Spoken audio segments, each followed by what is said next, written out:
Jay Crawford, Adam the Bull, Garrett Bush,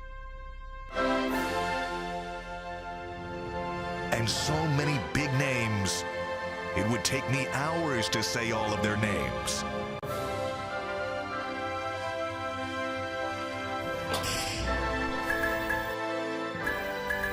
The ultimate Cleveland sports show. Booyah! Welcome to the Ultimate Cleveland Sports Show. Today is Wednesday, and there's a different tenor in the studio today for sure because of the events yesterday in Uvalde, Texas.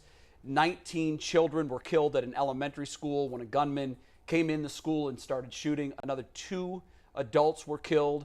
We want to say off the top of this show that we're all doing today's show with a heavy heart. We understand the levity of this story.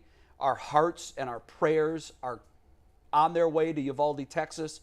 We can only hope that those who suffered losses in this desperate time of need can feel our thoughts and our prayers, and we hope that the healing takes place in a timely fashion. It's a very tough subject to talk about, guys, and I know we had a conversation about it before the show. Yeah. It's all very heavy on all of us, and we just wanted to take that second to acknowledge it and to you had a final take last week saying that why the hate?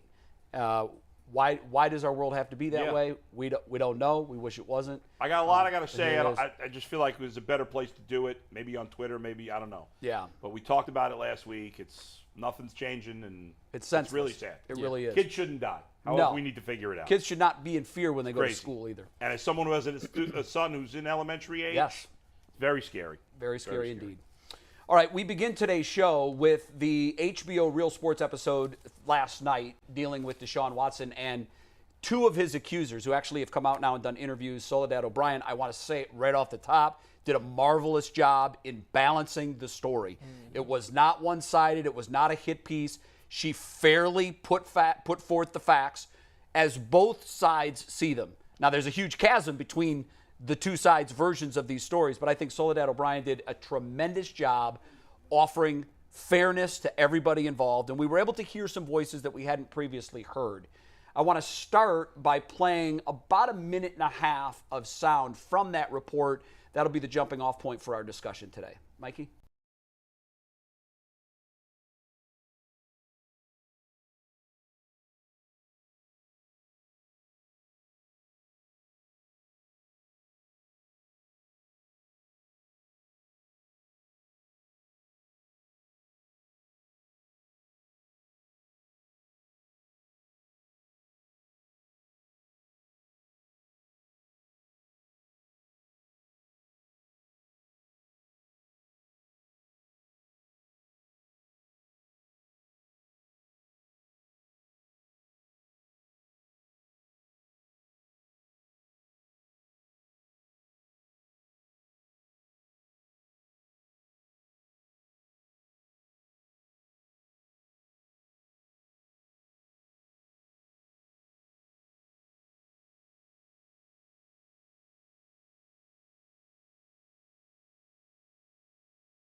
Jay Crawford, Adam the Bull, Garrett Bush, and so many big names, it would take me hours to say all of their names.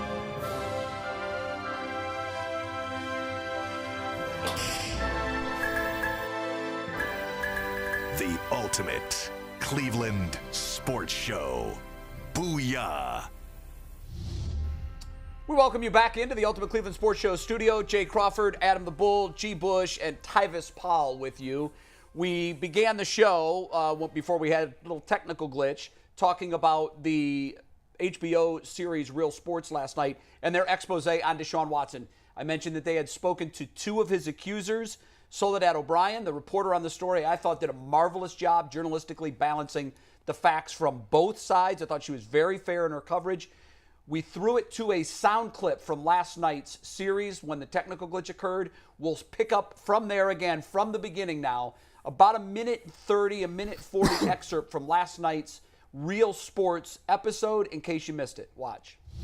When Deshaun Watson arrived for his massage appointment, Ashley Solis says her excitement quickly turned to something else, a stark realization that Watson had come for more than just a massage.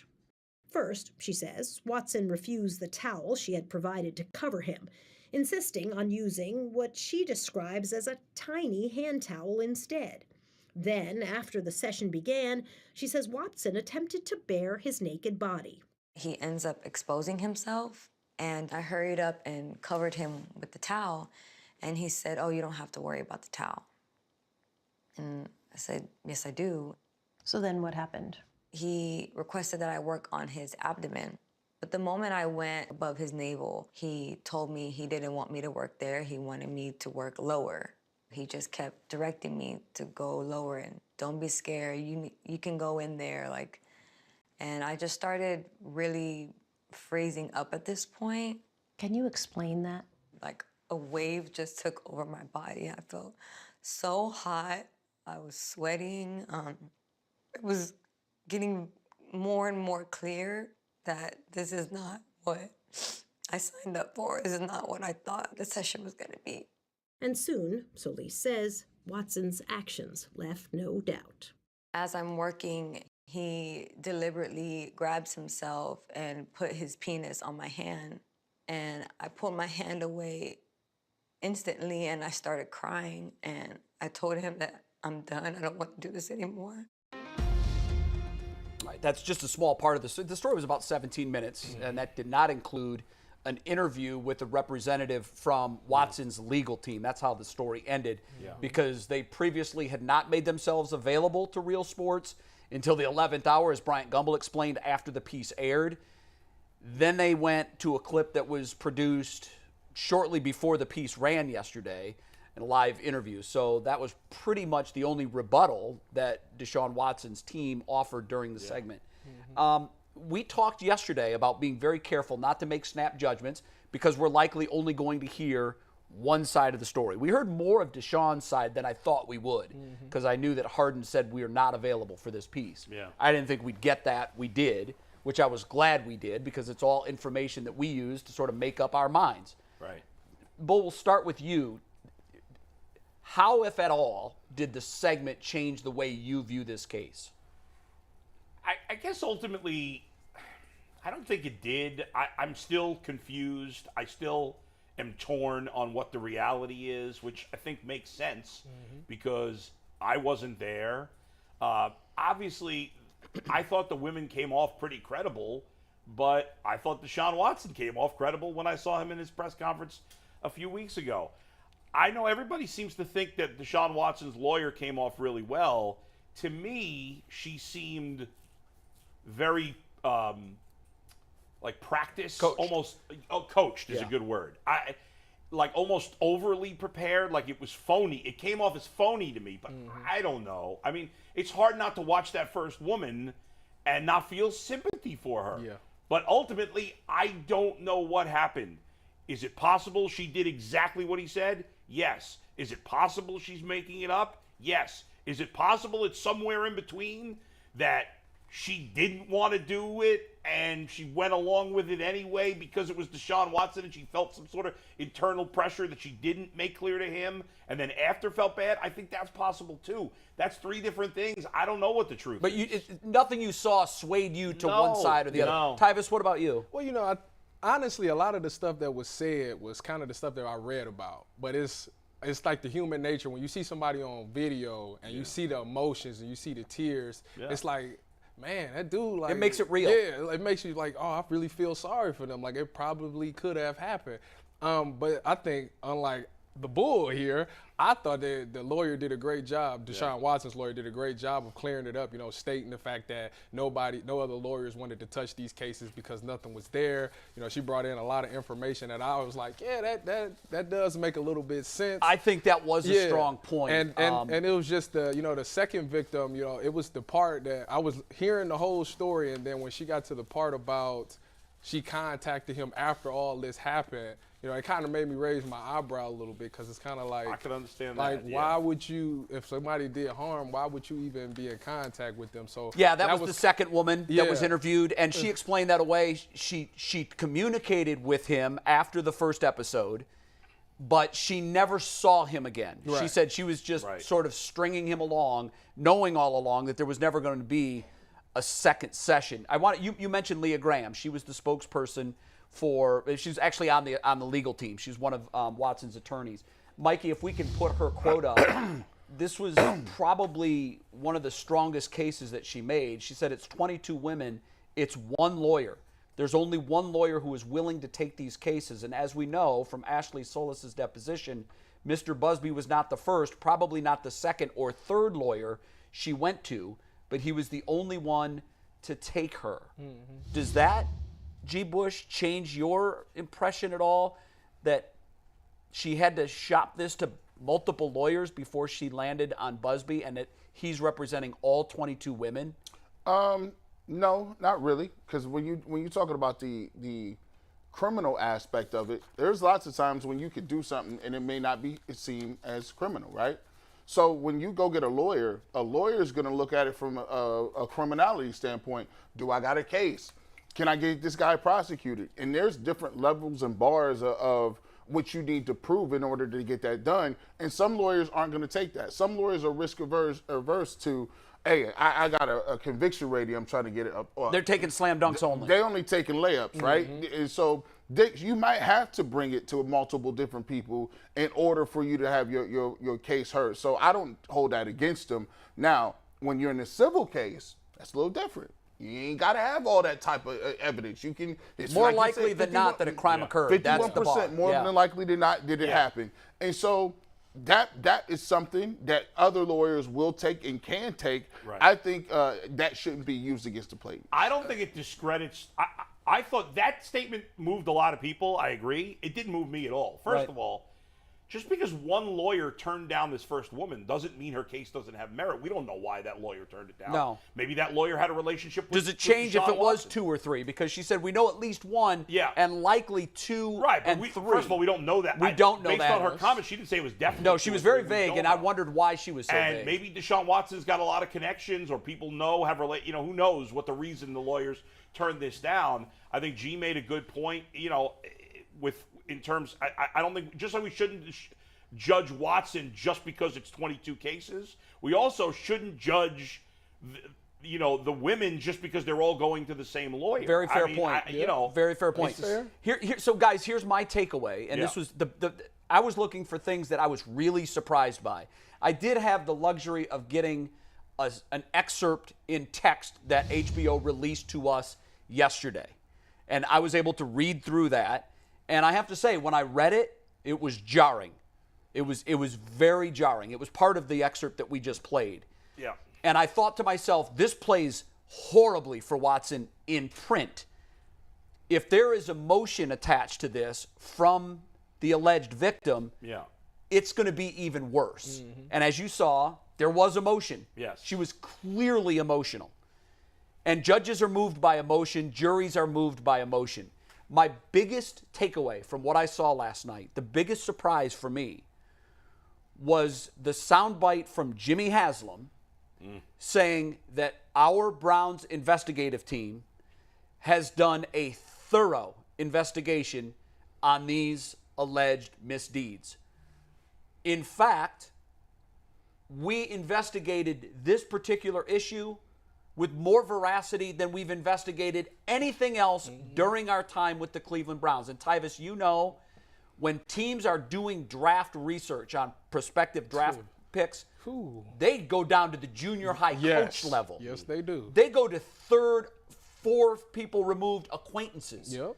They do thorough investigations on the kids that they call their names on draft day because they want to know who they're investing in. Yep.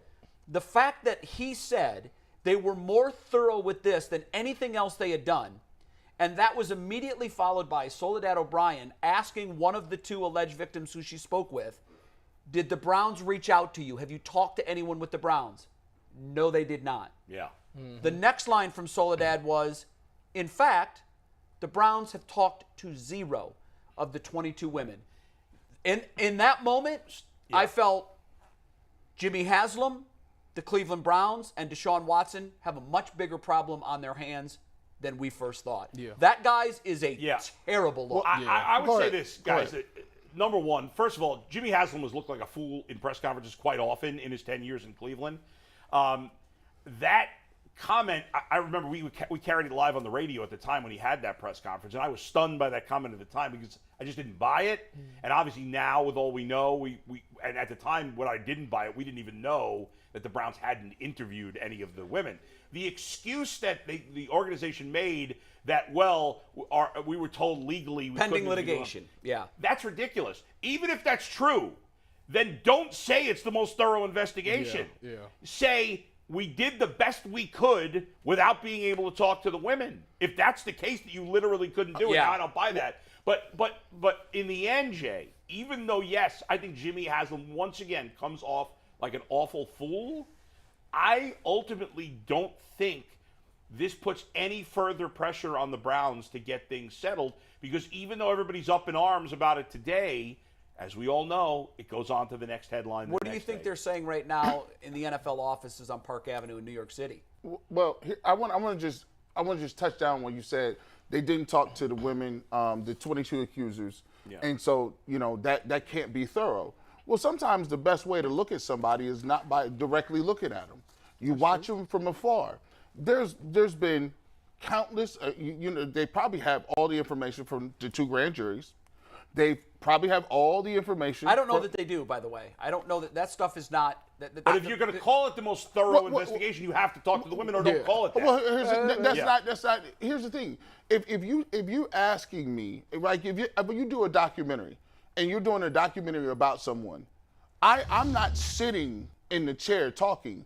The other people are talking. They'll bring you in and say, all right, how's Garrett Bush? They'll bring you, what is your relationship with Garrett Bush? Yes. They'll bring you. They bring other people, family members. They don't actually No, that's fair, but Bull's point, I'm sure they did that. I'm sure they did. But to Bull's point and my point, I was stunned. Yeah. You've called it the most thorough investigation. I think that's the part that's missing. Let me ask you this. Is this or is this not, the bringing in of Deshaun Watson, the single biggest move this franchise has made since I don't know when, guys? Right. I mean, I think it is. It's an all or nothing move. I with get that. $230 million attached to it. It's the single biggest move this franchise has made maybe in 50 years. Yeah. But I don't see that necessarily as being a bad thing when you say this is the most thorough investigation. But it wasn't. But hold on. But here's the thing. Why doesn't it have to be the most thorough investigation? If you're not going to talk to lawyers. You're not talking to all these people. If you're dealing with drafting a regular kid, you're like, okay, I'll talk to your high school students. No, but you don't have 3-4 lawyers looking at this case. But when Tyvis Powell got drafted, they talked to him.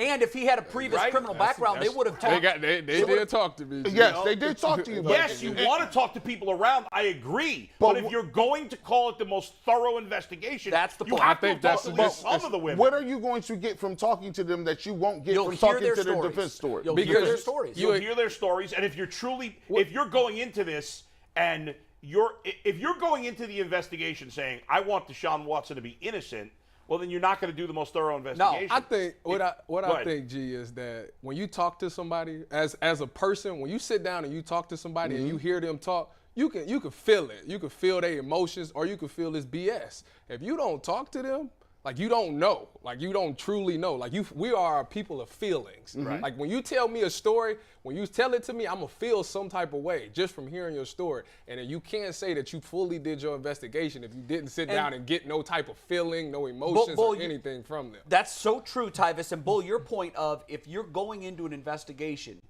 and you've already made your conclusion, you just want to support it, you've got the cart before the horse. That's right. And the point that I want to drive home and why I was so shocked, they're claiming that this thorough investigation was done before the decision was made. And I believe they did look into this Sure. before they made the decision. I'm pretty sure But they the did. last thing you ever want to have happen is you make a decision that is this big. I think it's one of the biggest in franchise history, that has such grave consequences for your fan base and your image, and you don't turn over every possible stone on your way to the truth. Yeah. That's how big this is. This isn't a 6th-round draft pick. This isn't a 3rd-round draft pick. This is the man who will be the face of your organization for the next 5 years. He is carrying the Cleveland Browns banner now. And before you go into that, in good faith, I don't know how you could go into that if you didn't have conversations with either the lawyers representing the women or the women themselves. I think they went in our bar and their bar is two different things. I think their bar was when they came in and talked to Deshaun Watson, they said, is he criminal? Is he going to jail? Yeah. They only care if he's going to play. And can he play? That's Well, what I they mean, care. that was their bar. It's a business. Yeah. Like, And so they was like, the criminal stuff, they went to the lawyers and said, hey, the civil stuff, like, could that turn back into criminal? No, he just had to, okay. Well, our bar was here, right? And I think when they say they did the most thorough investigation, they're talking about specifically their comfort level with whether or not he is going to jail and how often he's going to play. Yes, agree. however, Yeah. normal I circumstances, agree with you're that. absolutely right. But what we've learned from the National Football League is you can escape the criminal system And still get and punished. still get and Yeah. still get punished. Yeah. And so for me, what I wanted to hear, I didn't know if they were going to talk to the Browns. And clearly the Browns don't want to participate in this. Yeah. I was hoping that they would, because I was hoping that they could perhaps shed some light on exactly what that investigation entailed. Right. We don't know. We just know that according to Jimmy Haslam, this is the most thorough investigation that he's done on Yeah. any subject during his time with the Cleveland Browns. I think it should have been. Yeah. I don't think it was. No chance. And By if the it way, was, guys- that means they're under-investigating everything else. I mean, think if about this it. is their bar. Think about it. Remember the first summer of COVID, the only sports we had was the Michael Jordan documentary. Remember Yeah, that? I remember well. What if that documentary had no Michael Jordan in it? Well, it How doesn't good exist. was it wouldn't have been as credible. No, it didn't exist. They And would- the story behind how that documentary came to light is a fascinating one. Yes. Because Jordan agreed to do all of those interviews in his last season, but he only agreed to do it if he had control of the film. Let me So he would one day Yes. decide, yes, I want this to be aired, Yes. or no, I don't. And it took him this Yes. long, but he finally came to the conclusion, let's tell my story. If it's going to be the most thorough investigation possible, you have to exhaust all options of who to talk to. They didn't do that. Let me ask you guys this question, because I remember when this happened, Yeah. when the Ray Rice thing happened and the tape came out, Mm-hmm. and it was like the Ravens said, hey, the league looked into it, we had already made our judgments, and then the tape came out, and then it was like a nuclear disaster, It was right? a meltdown. It was a Mach 5 meltdown. Mm-hmm. For the Cleveland Browns, do you believe they went into it like, okay, we're going to brace for this thing, and we're going to see how it hits? And if it's not a nuclear meltdown, do you think they feel better about it now? Or I don't. I think they feel worse Or about do they it today. they feel worse about it today? If I'm Jimmy Haslam and I'm in the Browns organization, I feel worse about it today. Because now these accusers have a name and a face. We've seen their stories. Yeah. To your point, I thought the first woman in particular Yes. Yeah. was highly credible. I believe Yeah. that she thinks that a line was crossed. Yes. Now, that's up to a jury, a civil case jury, to decide ultimately. And I said this yesterday on the show, and I'll reiterate it now. 21-1 is a lose, okay? If he wins 21 cases and loses one, he takes the hard L. Yeah. You have to go 22-0. And when Harden leaked out his document that really disparaged, I thought, a lot of these women, Yeah. the fact that it wasn't all of the women was caused me to say, well, wait a minute. What about the other names that you didn't mention that they've got holes in their cases? Right. He doesn't have to lose. He has to lose did one case, and he takes the L. And they did a good job. They made her the point guard. She's the point person. Well, and you can see why. And Was they made she it. the first one? Like yeah, the first she was victim? she's She the was. face of the thing. And one other thing I just wanted to throw out there, because none of us are women. We don't have to go through any of this stuff, right? Correct. But let me make this point, and I'm not saying this is what happened, but this is possible. For people that are saying, well, why did they stay in contact with him, and why were they taking his text messages? Let me just say this. I'm not saying this is the case. I'm saying this is a possibility, okay? When I was 23 years old, I had met a girl at work, and I was smitten as soon as I met her. Sure. Now, at the time, she had a boyfriend. Right. Now, I didn't know this, but her boyfriend was abusive, okay? And eventually, I'm not going to get into the whole details, but eventually, she left him for me, and but it was tough. Our relationship didn't work because she was mentally scarred from this relationship she had been in with this horrible person. Okay, and I never asked her why she stayed with him, but being with her for the time I know why she stayed with him. And this is not exactly the same. Again, I'm not saying this is not apples to apples, but she stayed with him because she felt like she had nowhere else to go, or she felt like nobody else believed in her, and it's a very complicated issue. Now, this is different. I get it. There was no relationship. Right, there was no relationship. However, Deshaun Watson is a very powerful person, right? He is. He's a rich, famous athlete. And it is possible that some of these women who were nobodies might have thought to themselves, well, he's texting me. I better at least, text him back. I don't want him to say anything bad about me. He could destroy my life. You never know what's going through. That's fair. So just the fact that they responded, I'm not saying they're not lying, but it's possible. You can't just dismiss them because they responded to it. I agree. That's fair. a great point. That's fair. I will say this. She was the point guard for a reason. Yeah. One, she was the first woman to come forward. Two, when you watch her tell her story, she's very emotional about the story. Yes. It sounds legit. Here's what a jury will decide. Is she a credible witness? And I think the four of us here are all willing to say she is a credible witness. Some of us will say she is a very credible witness. And it just takes one, guys. I know there's 22, and the other 21 might all lose their case. I don't know the specifics of that one. But I know in a case where there's no physical evidence, like this one, and it comes down to he said and she said, the jury is left with no choice but to decide which one is more likely telling the truth. Which one do I believe the most? And I'm not sure if it's just the two of them telling their stories that she's not going to win. The great thing about this is you can find out. It's called a civil trial. Yeah. I think they'll have one next year, 2023. We will. Unless, Yeah. and this is my last point on this, if I'm Harden and the Browns and Deshaun Watson, I don't do it today because it does imply guilt. Yes. Right. But in a short order, before training camp begins, I meet with their lawyers and I say, we're ready to talk. Whatever the number is, it's a number financially that he can handle. Obviously, I think he has a lot of leverage in the total number because I'm sure there are some cases that even the lawyer, when asked, is it possible some of these women aren't telling the truth? He wasn't very emphatic. No, I believe all 22. He's like, it's possible. Yeah. But he knows only one of them has to be telling the truth. That's why I thought would he came settle. off better. If I'm the Browns, and if I'm Watson, and if I'm Rusty Harden, I'm on the phone today on a conference call, and I might even bring the NFL into it. And they might say he is maintaining steadfastly his innocence. But this was a horrible look for him. And he wants this behind him.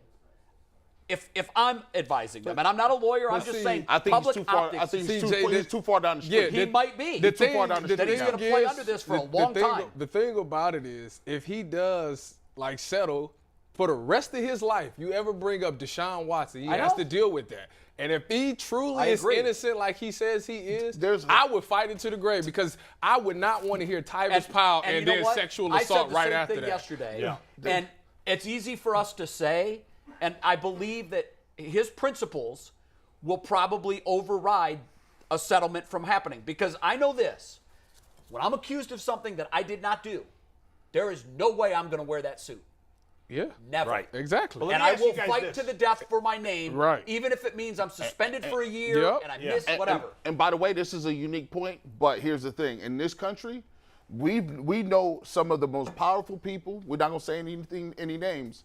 Not only will they not capitulate, even if they know they're wrong, it could be on tape, capitulate. They will double down and say, oh, no, I'm going to fight harder. Yeah. I'm going to but- dig my heels in. And I'm never going to admit, no.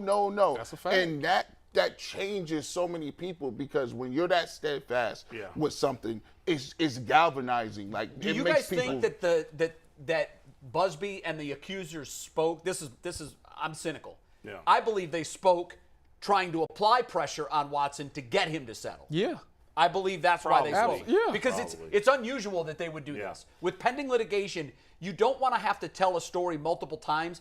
Even if that story is true, you could slip up and change Yeah. a thing here or there, and the Accidentally. defense attorney Very, now is very going to pounce on that good point. inconsistency. Good point. Let me ask you guys this. I think if Deshaun Watson knew for sure, like if he was like, yeah, if he knew in his brain that he did all this is all true, I think he probably would have settled already. If he, in his mind, all right, if he's completely innocent, if he's completely 100% innocent, then I would never settle no matter what. No matter what. That's what makes me think that he. But let me ask you it this. Could be. If you're Deshaun Watson, and let's say the reality is somewhere in between, which I alluded to before, I'm going to bring it up again. Yeah. That I know this is tricky, but stay with me. If the reality is now you're Deshaun Watson and you're thinking back all these years later and you're saying, you know, I could see, like I didn't mean to force anybody, but I could see where a lot of these women, maybe because of who I am, felt pressure in the moment to do things that they probably didn't want to do. If he's It's in a his, softer landing. if he's thinking that, if that's the reality, I have no idea. Maybe it is in some cases, maybe it's not at all. But if you came to that reality as Deshaun Watson, would you then settle or no? I think that's a reason to settle because That is- Deshaun yeah. seems like a person that does care about other people. Yeah. Everybody I've spoken to that has had a relationship with him in the past, either media or former teammates, they all say the same thing. Blown away when I heard this. Yeah. Out of his character. He's not the kind of guy that would ever intentionally hurt someone. So to your point, he may look at, I don't know how he wouldn't watch the first woman tell her story. Even that's her truth. Okay, that's her truth, and it's obvious when you watch her that that's her existence, that's her reality. Right. I would be compelled to say, to your point, Yeah. oh my God, if I did that to you in any way, I want to apologize for that, and I want you to understand that it was unintentional. Yeah. I didn't know. For me, I get massages. I'm not bashful about my body. 100 women that have done this have seen it. Right. I'm sorry. I never meant to offend you. Right. Or but to is it cause is it this too pain. late for that? I don't point? know because Yeah. he is dug in. I Yeah. mean, you heard his press conference. Right. Is it too? It's never too late. right. Because it takes you to grow. Like he could have, like you said, he could have went through this whole process and thought, yeah, I'm completely innocent. I didn't do anything. I didn't force anything. But then when you hear from a different side, from a woman's perspective, about how he's Deshaun Watson, and I felt like I had to do it. Like as men, we can't. And we how don't many feel times like have that. we offended someone and we didn't know it, but once the person who was offended explains it to us, we say, "Oh wow, you know what? I now can see how that would be offensive. I need you to understand that was in no way, shape, or form my intention. I have a heartfelt apology I want to offer you. My ignorance is less now because I'm more aware of other people's feelings." Yeah. We've all done that. But I And think maybe he- that's what happened I here. think he's thinking of the collateral damage though. So say for instance, like we talked about it, there's different levels to this thing. Maybe he says the key witness, I can see where she coming from, right? But the rest of y'all, No. We're not going. So I done been places where I done got married to somebody I shouldn't have been married to. And I done been at the altar looking like, man, I don't know if this is the right decision. Really? But I went through with it because I ain't about to have you up here looking crazy. That's gonna have my mama looking. Yeah. But that's heavy. We just spent $24,000, and I'm sitting here knowing the collateral damage to that is, you know how much a divorce costs? You know how much splitting your money up is? You know how much, because it's going to happen. Or just sharing your life with someone you're not ready to share it with. And so my thing is, if he's sitting there and he does have remorse, like, I can see where she's coming from. He's in his mind, but if I'm admitting to that, if I admit to one, don't that mean I'm admitting to the other 21? Who knows? Because in the public eye, that's public eye. Look at that. Nobody's going to we can't figure it out. We don't No, know. we don't know. We don't know. And that's how we should wrap this up. Yeah. What we've done for the last 40 minutes, 30 minutes. I think we did a good job, too. Here's what we did. I think we did. On, It was a good on job. one hand, it's what people are talking about. Yeah. It's our job to talk about the sports teams in Cleveland and the issues that impact them. But I want to put a bow on it by saying this. It's what I said yesterday in my final take. We really don't know. We really don't know. And there are 23 reputations at stake here. The 22 accusers' reputation hangs in the balance, and so does Deshaun Watson. It's really not fair for us to pontificate and speculate, but that's what we do. So if that's offensive to you, I offer you a group apology. We don't mean to do that, but we're having the conversations that are taking place all over Northeast Ohio, in fact, all over the country. But the sports fans are talking about it. But the bottom line is we don't know. We may likely never know. And I just think as we sit here today, I think this is a worse problem for the Browns today, now that it has a name, a face, and emotion to it, than it was yesterday. And I could be wrong, but that's my opinion. All right. We're going to go. Should we talk about defensive back duos now? Or Yeah, but before we do that, hey, Steve, roll this video. This is the first look ever of Deshaun Watson practicing in a Browns uniform in front of local Cleveland media. We got this straight from the WKYC cameras. Shout out Yak and the squad. We got a minute worth, so what do you guys think? Look good in orange? Yeah, well, he passes the look test. I mean, we knew that. He Definitely looks better than Baker did. I'm like, man, this dude, he out here looking like he been lifting, working out. I tell you what, he listen, football swag, Yeah. he definitely got it. Yeah. He got the towel going on, he got wristband, got the hat wristbands. on. So you're lining up to cover a receiver on the other side. Yeah. And you glance over at the quarterback. What's the first thing you think when you see this? I'm dude in trouble. standing there? He looked good. The boy he looked the part for sure. Like, okay. Time this dude over here talking about some. I got one. Look down like, oh, yeah, I got me one over here. You know, I imagine today is tough for him. Because we know a lot more about what happened today, and so do his teammates. I guarantee you many of his teammates watched it. Yeah. I'm guessing he watched it. I'm guessing his phone is blown up with either good or bad or both since. So he's carrying this with him today, and I wonder what impact that has. I think he insulated. When you get to, like, when you got with your peoples in the locker room, they close all that off, right? The thing about being in a locker room setting is you see something like this, we all got a common goal. This is a safe place. We're not going to bring out the outside world and media attention on something that we're trying to get done. Obviously, we know that he's going through a lot as a teammate. So we need to be there to support him in a tough time like What would this. you have said to him today if you were a teammate of Deshaun Watson's? Hey, man, championship. Let's go, man. Focus. You wouldn't even mention last night? Don't even bring it up. Yep. Let's focus. Let's focus. Today is the day to get better. We got to get 1% better. We're trying to do something. We're trying to build something in Cleveland and get to the Super Bowl and do something that's never been done. That's where your focus need to be. That's where all of our focus is, and we behind you 100%. I think That's what I'm talking about. That's he got why me you're ready to from go. right there. He got me ready to go. Like, let's focus in, G. Bush, man. Leave all that alone. Yeah, when you come in this Brown facility, bro, we family in here. We got you. As y'all know, family, whether however you feel, right or wrong, you got his back no matter what. That's a guy that you got to go to war with. Yeah. And you got to be ready to do it. You got to be able to stand up with him, good, bad, or indifferent. That's true. And one of the non-Watson storylines here, and I think I saw it in there. I'm not 100% sure, but I think the guy snapping the ball was Nick Harris. Yes. Was the young center. Yes. And this is an important piece for the team. They have let the veteran center J.C. Tretter go. Yeah. I thought that was the worst mistake the Browns made this offseason, in my opinion. Not getting rid of Hooper? No, they got rid of Hooper. Yeah. Oh, I see what you're saying. Yeah. Okay. Signing Hooper. Yeah, I thought you were saying. I see what you're saying. I thought you're saying the decision to go with Watson is the worst decision. No, letting Tretter go. Yeah. Letting Tretter go. I didn't like that. Because the Hooper decision was universally. Oh, no. He had to go. He had those sticks. Yeah. But I thought that was a mistake, and I'm curious to see how Nick Harris does. Harris is young, and we don't know. But, a lot of times when coaches tell you this, as the media, if we only get to see the first 15 minutes of practice, oftentimes we don't know what the backup looks like.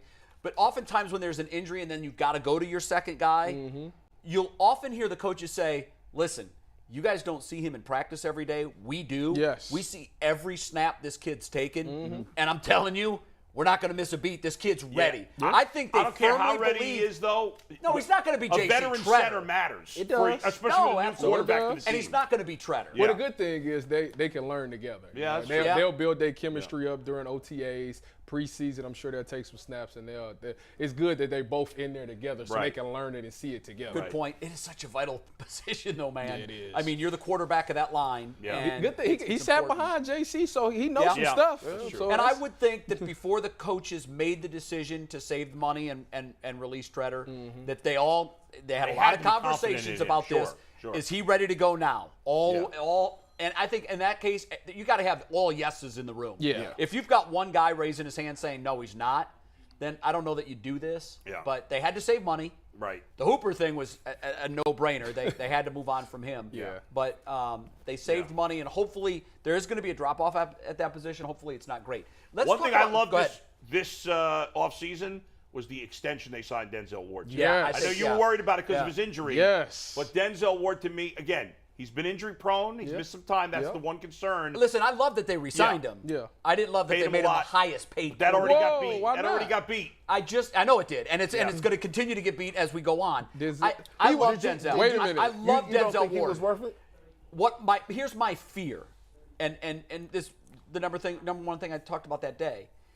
His availability has been an issue. Yes. And that's my only fear. Well, it's not his play. What I see on the field is worthy of a Pro Bowl contract. Yeah. I get that. Highest paid, I don't know, but he certainly should be in the upper echelon. I get that. In the top 5. But when they set the bar with him, my first question was, did they have to go that high? Well, I mean, they didn't have to do this. The way them contracts was coming out, they kind of did. Well, you might be right because the cap's going to go up, and that means the average salary is going to go up. Everybody's concern for his injury because it Put my is, mind at ease, it is, Ty. But if you go back and look at it, he played 15 games this year. This is the most he's played. So now that he's got this money, now he's taking care of his body better, and you get some of them vet days. When and I look at it ain't so hard on the body. When I look at you and I look at him, when I saw him for the first time in street clothes, oh yeah, I was like, this dude looks like some cat walking around the mall. Yeah, like a high school. Greg Newsome too. Greg Newsome too. They're so small. This is not Tyver's kind of big though. Yeah, I'm about to say I'm considered a big dude. Like, yeah. Like a 6'3", 230. But see, that's my point. So my philosophy is, I want a bigger cornerback. If I'm going to go to the lab and create a cornerback, I'm going to create you, not Denzel. Well, see, the thing is, Denzel is so unique. I mean, the man is fast. Jet. I mean, his change of directions, like if you watch him, like he went viral like a few years ago. He did like a one-on-one, I think, with Jarvis Landry. Jarvis Landry did a stop and go comeback. And if you watch Denzel's hips, they just boom, boom, boom, boom. Like they drop so fast, and his recovery is so good. It's hard to do that when you're bigger. As a bigger corner, it's hard to drop your hips. So it's the question that GMs and coaches have to answer when they're having their philosophy talks. Do I want a guy with that kind of athleticism who can – it's about makeup speed. Yeah. Like if a guy does put a move on you and gets 2 steps behind you, can you close that speed? So that's very important. Yep. But I start thinking about there's certain matchups in the league with the bigger receivers that just scare the daylights out of me. The 6'4" receivers, that's tough, man. See, Denzel's been crafty. You know, when you're going against those taller wide receivers, obviously it's hard to do the jump ball thing. The way you do it is you have to play through the hands. You have to, when they go up, you got to hit a hand down or something. He does an amazing job of doing that. Did he learn that at Ohio State? Because I think a lot of the Ohio State DBs do that very well. For somebody, we do play the hands more. I guess when you're the type of corner that Denzel is, like pure man-to-man, like you don't have really a lot of time to be in phase, and this is an in phase and out of phase. When you're playing man-to-man and you're on the guy, a lot of the times these receivers is crafty, so you got to get there. When you're playing catch-up, you can't look back for the ball. The best thing to do is to play the hands, because if you look back, the ball's going right past. Sure. Tyvus, I have 2 theories on Denzel Ward, and I think you could back them up. And if I'm wrong, you'll tell me, but I doubt you're going to think I'm wrong here. And this is part of the reason. I like your confidence. When you pay a guy, I think there's an underrated part when you're willing to spend a lot of money on a player. And there's 2 things that have impressed me in the couple of times I've interviewed Denzel Ward and other players in the secondary for the Browns. Number 1, I think his football IQ is through the roof. I do too. Is that true? Yeah, he's smart. Okay. Number 2, and they think this is the most important, is especially he's still a pretty young player. Yeah. I think he's a great leader and example for the rest of the defensive backs. Is that true? Now, Denzel is a very quiet guy. Yeah, I think he is too. But the way he handles his business, like he does everything the right way. He's a lead by example. Yes, guy. he's not very. He's not very guy. vocal, not at all. No, but I'm not saying he's not Jarvis Landry type of leader. So he leads kind of in a Myles Garrett kind of way. Just watch what I do and follow. But Greg Newsome, I thought it really stood out to me when Greg Newsome has said this twice when we had him on the show, and he said it again when I interviewed him on the radio. He made the point of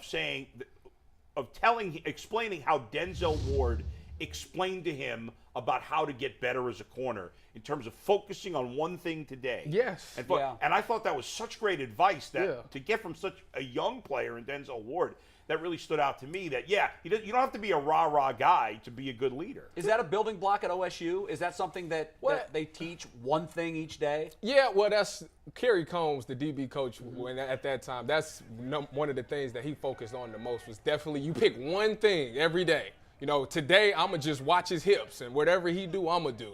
Or today I'm going to work on coming out of my break. 1-2, making sure everything 1-2. If you focus on that one thing, like, it'll get better because your mind is on that. And now when you get to the game, you focused on it so much it becomes second nature. If you're trying to figure out a whole bunch of things, it's too much in practice and something's going to get away from you. Because it's like the mind gets cluttered. Right. What I like about this dude on the screen right there, Greg Newsome, he might be my new favorite dude. First of all, his kick game is exclusive. It's better exclusive. than mine? The shoe flex. Better than mine? Were you with us today that we interviewed Greg? No, the man had a whole room dedicated G-Bush was going to cap on him because the background was bad, so he's like, bro, where are you? And he just slowly panned to his collection of joints. Sneaker room. Exclusives. And you know somebody got a lot of shoes when they got a lot of colors that don't go with nothing. Yeah. He had lime greens, cheetah print shoes. That go with one shirt and one pants. Yeah. That's it. You can't wear them with nothing else. But besides that, I like you because as a corner, he was beat a couple times early last year. I'm saying, they got him.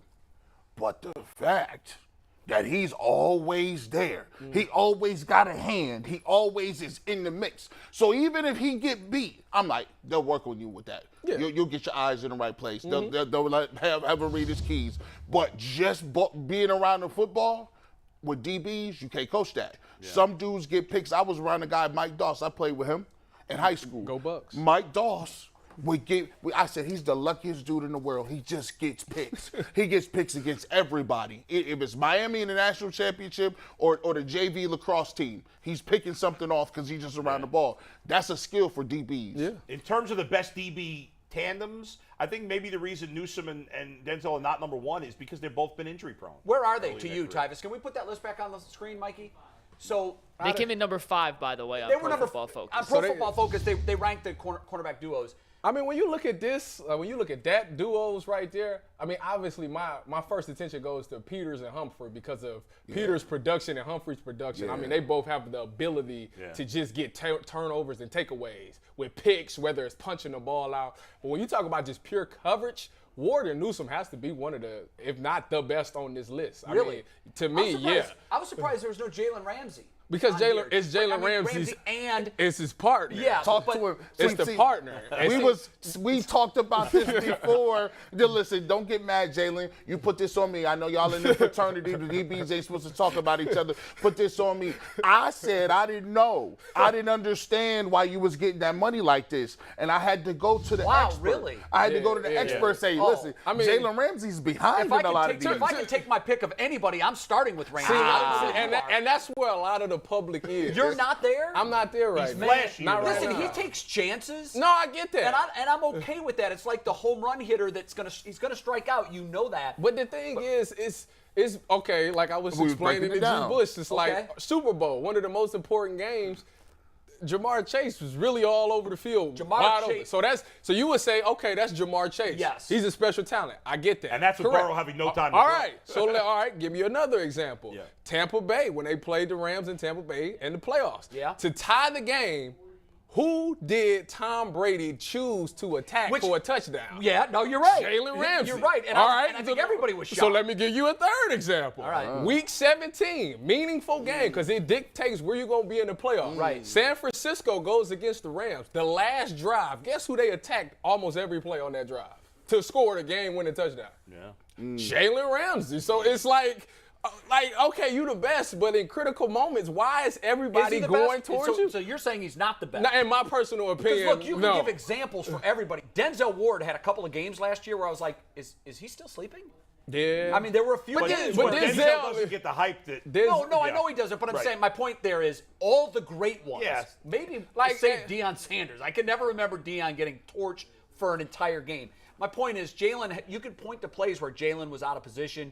I think usually when you beat him is you get him to commit on a stop, and he'll take a chance thinking he's going to get a pick, and he'll commit, and then it's too late. It's too late. I think the Ravens guys might be the best. By the way, real quick, I love the Ravens. I love the Dolphins too. For me, the Dolphins were the most underrated. If Bradbury is so good, why did the Giants cut him? And they stink. Why'd they cut Bradbury? Don't get me started on that, Bull. Well, J.C. Tretter doesn't stink. And I know, but the Giants don't have a salary cap problem. People don't cut They don't have that much talent. Corners. The Browns have talent. You good. I'm going to tell you, the most underrated person on that whole list is Darius Slay. He don't get the credit that he deserves for it. I mean, he's been in the league for about 10, 11 years. Yeah. He's been a top dog, make pick sixes, and nobody ever puts him in the top five. I knew you and would it set it really, straight. it really makes me upset that nobody give Darius Slay his credit. That man is definitely one of the top So corners you can have in any this league. duo in the NFL, and I know you said they belong in the top 5. Yeah. Where are you taking the Browns duo? Ward and Newsome. Where do you like one or two? One or two? One or two. High praise from a guy who Especially knows. they're young, too. Yeah. The youth of it and the fact that they just gritty, man. They are very strappy. We're doing good bet, bad bet, Mikey? Good bet, bad bet, real quick. We'll Okay. go through that real quick. All right, let's go. How did you do yesterday? I think I Let's got get the standings up. Jay, got the you had Guardians. your best day yet. I Let's lost pull up the yesterday. standings here. That's right, baby. Jay went 3-0. Mike Polk went Yep, 3-0. knew that. G. Bush finally. I'm mad because I should be I should be 4-1, but I switched that Mavs, man. I shouldn't have let people talk me out of I gave it. y'all a couple buckets. It's What cool. did I do yesterday? 2-1? 2-1. Polk and Jay went 3-0. Yeah. G. Bush 1-2. So let's get to felt it. tonight's first game. Steve, let's go to the next one. Yep. Guardians. Yeah, Underdogs I again. would, plus G, 1.5. you're the only one with a good bet. I'm taking them. I'm taking them. Yeah. I'm taking them. They're playing the Respect. Astros again. Respect. I'm taking them. All right. We're going right Zach back to Plesac it. stinks. Hey, a broken Yeah, clock's I'm not- wrong twice a day. I'm not He's going to willing be get- right eventually. Double right, down. He was right on the first game of this series. So Yeah, he everyone's was. 1-1 on this series so Yeah. far. So this is the real decider. Yeah. Game 2. Will the Guardians score a run in the first inning today? Now, they ain't getting no runs, No, though. no, I didn't say that. No, I'm not picking yet. So you got confidence, you just ain't got that much I confidence. ain't got nothing. Don't get By it the way, twisted. for those that saw it last night, the Jose Ramirez at-bat in the first inning was one of the best at-bats I can remember seeing in recent memory. Yeah. He fouled off pitch after pitch after pitch, and they were all out of the strike zone. And finally, the pitcher was actually laughing. he was actually like, you got to be kidding me. That's a with this good dude. pitcher for him. That's a great really pitcher. good pitcher. And he grooves a fastball, and Ramirez puts it in the seats. Gone. Fortunately, they did nothing else, but No, I know. After that, it was rough. Yeah. Okay, Mikey McNuggets. And the what's last one, we have some disagreement on the final one. Over 203 and a I half can't total believe points in y'all. tonight's Miami versus Boston game. You're saying I defense. cannot You're the believe. bet there. Listen, y'all ain't paying attention. It's the Heat got so many injuries right now. Tyler Hero's out. Jimmy Butler, we don't know what he's gonna be. Kyle Lowry's So down. you know the guys that are injured also play defense. Listen, there's no way. That's what I'm saying. It only ain't like the Celtics is the healthiest team. It's only 103 points. I know, No, it's too yeah. low for me to take the. I just think it's too low. No. Well, the last game was under. Yeah, The last game that was under. Listen, Yeah, well, that's why this one's so low. y'all is nope. There's All no right. way. I It's gonna got be a bonus old one, So, school you know what? That's defensive the one I'm game. watching most closely Good. tonight. Y'all go send me a text and be like, you called it. All right, I'm like, I I might end up know. doing that. 79-82, We're something going to like step that. aside for just a second. Isn't there a bonus one, or are we blowing that off? Oh, no, we actually do a bonus one. Steve, I lied. Let's pull up They got a bonus? For him? 44, please. I got this tweet yesterday. Okay. Bull, and give us a sec. That's on me. I forgot. Yes, pull it up. I want to read this. For the next good bet, bad bet segment, I'd like to make a prompt on whether or not Adam the Bull makes it through his entire season as a manager without an internal revolt from either the players or parents. And Adam, you want to tell this guy what happened last night? We got our first victory. Yeah! Big win. a come from behind win. Well, we blew a lead, and then we came back in the bottom of the fourth inning, which was the last inning because we got game ended due to darkness. My son drew a walk with the bases loaded to give us the lead and the win. So the kids were so excited. Did they dogpile? They did not, but they were just kind of jumping up and down That's together. awesome.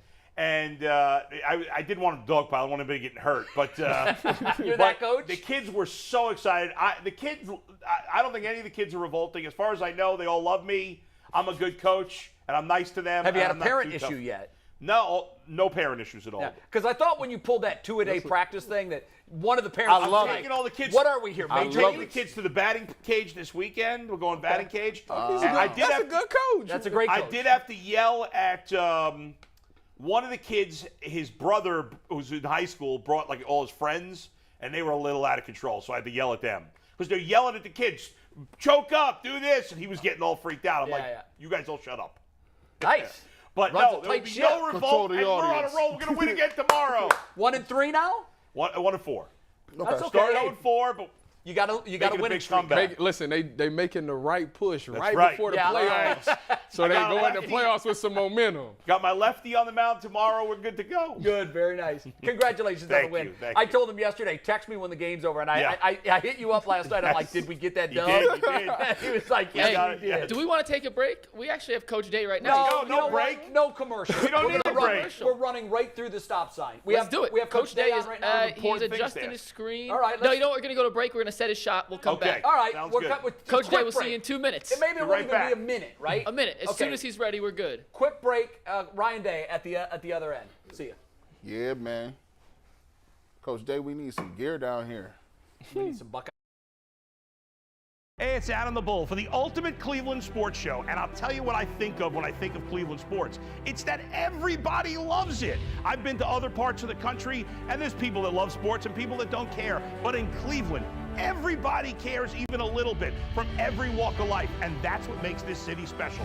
Whether it's football, baseball, or basketball, it doesn't matter. The people of Cleveland and Northeast Ohio love their teams like nowhere else in the country. News you can trust should be news you can rely on. And every night at 11 on What's Next, you can rely on us. A new legal twist for Brown. Today also marks the beginning of ODOT's here, and we are going to continue. So the Guardians have to play almost. You can rely on us to help you go to bed better informed with stories that prepare you for tomorrow. And with news that's relevant to your life. We'll make sure that you're ready for what's next. Because being ready for tomorrow is what matters most. All right, welcome back to the Ultimate Cleveland Sports Show. Guys, when I found out that we had booked Ohio State coach Ryan Day, I'm like, wow, our show? Like, our show? We've only been on the air 3 weeks. We got the head man at Ohio State. And our producer said, yeah, we had to pay him quite a bit of money to get him. No, that's not true. Let's bring in Ryan Day. He is just a tremendous. And our show, Coach, the class level of our show just went through the roof. Before we start our first question, we did hard-hitting investigative reporting last night. I wanted to dig into the details of your contract extension, and I was able to determine that it is a multi-year, multi-dollar deal. So congratulations on getting a new contract extension. Let's start by having you tell us why these extensions are so important, not for the coach, but for the program and the continuity. Yeah, great to be on here, guys. Thanks. First off, for recruiting and just sustainability, and when you're recruiting families, it means a lot. First off, for the university to make an investment in our coaching staff, and then they also want to know that you're going to be there. And there's so many things that get thrown out there, certainly with different job opportunities and those types of things. And I can, say that I want to be at Ohio State till I'm blue in the face, but actions speak louder than words. And so, everyone here has had a big part in all of this. And I think we have a really great staff and really appreciate everybody who's, got us to this point, and certainly very blessed to be in this situation. I can't believe you said blue in the face. I didn't think you'd use the word blue. Oh, that's true. Or say the word of the state of the up north. But I understand what you're saying with the analogy. And I can tell you from a fan standpoint, thrilled to have you and to know that you're going to be here for that long. No doubt. Hopefully well beyond this extension, because I think the program is in a really, really good place. I think the Buckeyes got to ask the next question. Yeah, Tyvus, I think he's you're got on the to clock, go bro. Well, Coach Day, I see it's this. It's rumored that the Big Ten is getting rid of divisions. They want to get rid of the Big Ten with West and the East. What's your thoughts on that? Well, I think one of the things we've got to do is adapt with the times, and there's a lot of change going on. As you know, there's so much going on in college football, and every year there's just new challenges that are coming our way, and making sure that we're on top of that. I think when you look at the divisions, there's been different things over time that have happened in the conference. We had the legends and the leaders, you had the East and the West, and now they're considering no divisions. I think it's interesting to look back on the last couple of years and how the Big Ten championship would have played out if it wasn't East versus West. I think it does give us a little bit more of a margin for error. So I think there's arguments on both sides, and kind of lead that up to the ADs and the commissioner in that area. Coach, I have a major concern I got to get to here. I'm concerned your beard's too good looking. This is a problem here, Coach. I think that's what's going to get you over the top. You've had great success, but I think what's going to get you over the top for a championship is the beard's got you got to look a little more scraggly. Maybe, like Belichick, he looks like a total slob out there. The beard's too good looking. Is that a major concern for you? Well, I got to tell you, I think it's first off, the beard is a step in the direction of making sure that they understand that we mean business, but it also can't be sloppy. I mean, we're still talking about Ohio State, and I got to make sure I clean it up. And every once in a while, my wife and my daughter will say, "Make sure you clean up that beard. You're starting to look like a bum." Keep you in line. Keep you in line. What about a goatee? I mean, that brings like a little edge to the beard. Nastiness. Have you thought about the goat? That's not on the table. Not my wife said it. No, that's not on the table. What do you think of this look here? Oh, We found some interesting beards in sports. Yeah. You're a beard connoisseur. No. What do you think of these? Yeah, that's nice.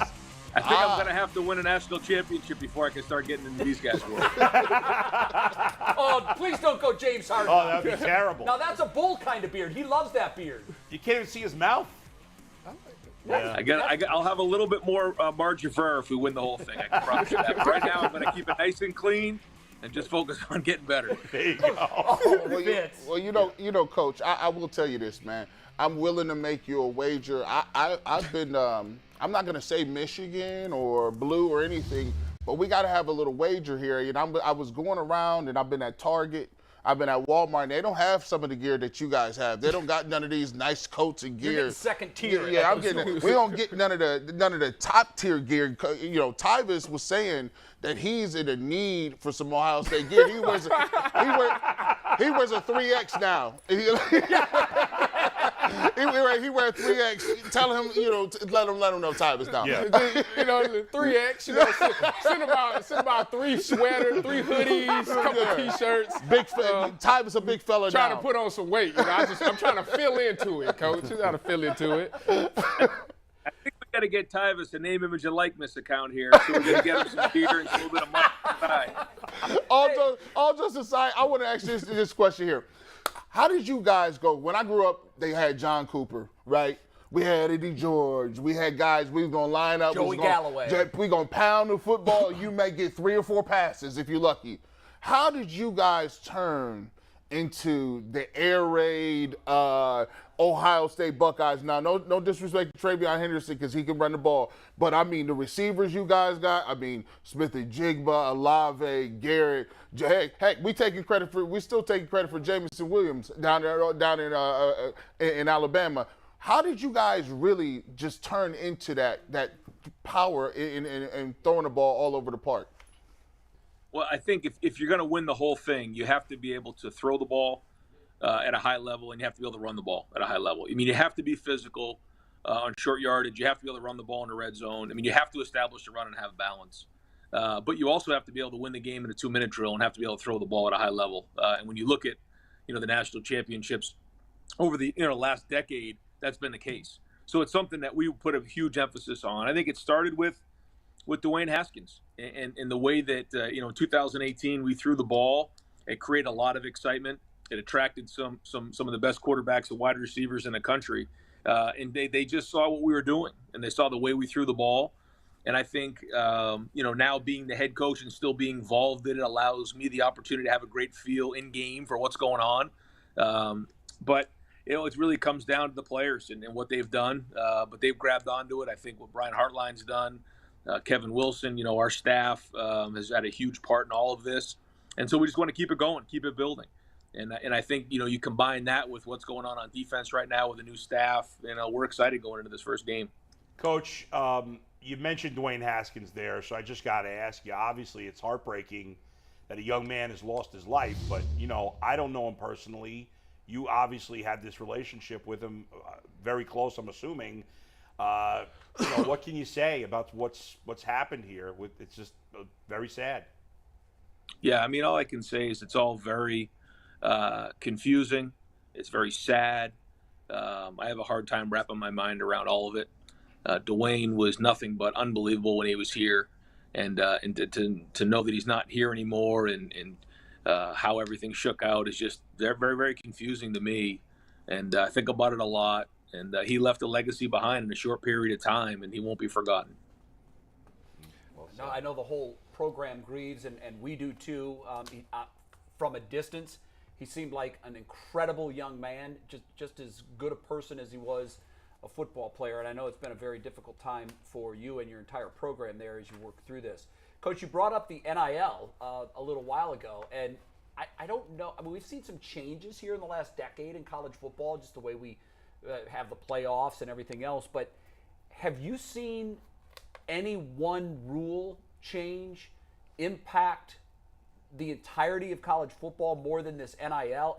This is really shaking up college football. There's no question, and that combined with the one-time transfer rule all happening kind of at the same time. I don't think there's ever been a time where there's been more of an impact. Those two things, because it's a time where there are rules, but the rules aren't very clear and they're not always being enforced at a high enough level. So anytime something like that happens and you're dealing with some of the most competitive people in one of the most competitive environments in the country, you're going to get hard feelings. And I think there's risk across the board. There's risk if you do nothing, then you're going to fall behind. There's risk if you go too far ahead of it, then you put yourself at risk of getting in trouble or embarrassing the program. The thing that I just right now, the way it is, it's like the speed limit. If the speed limit's 45 miles an hour, how many miles an hour are you willing to go over the speed limit before you get pulled over? Interesting. And great. that's where right now it's uneasy, it's unsettling. But we've been focusing our time on trying to figure out how this fits for Ohio State.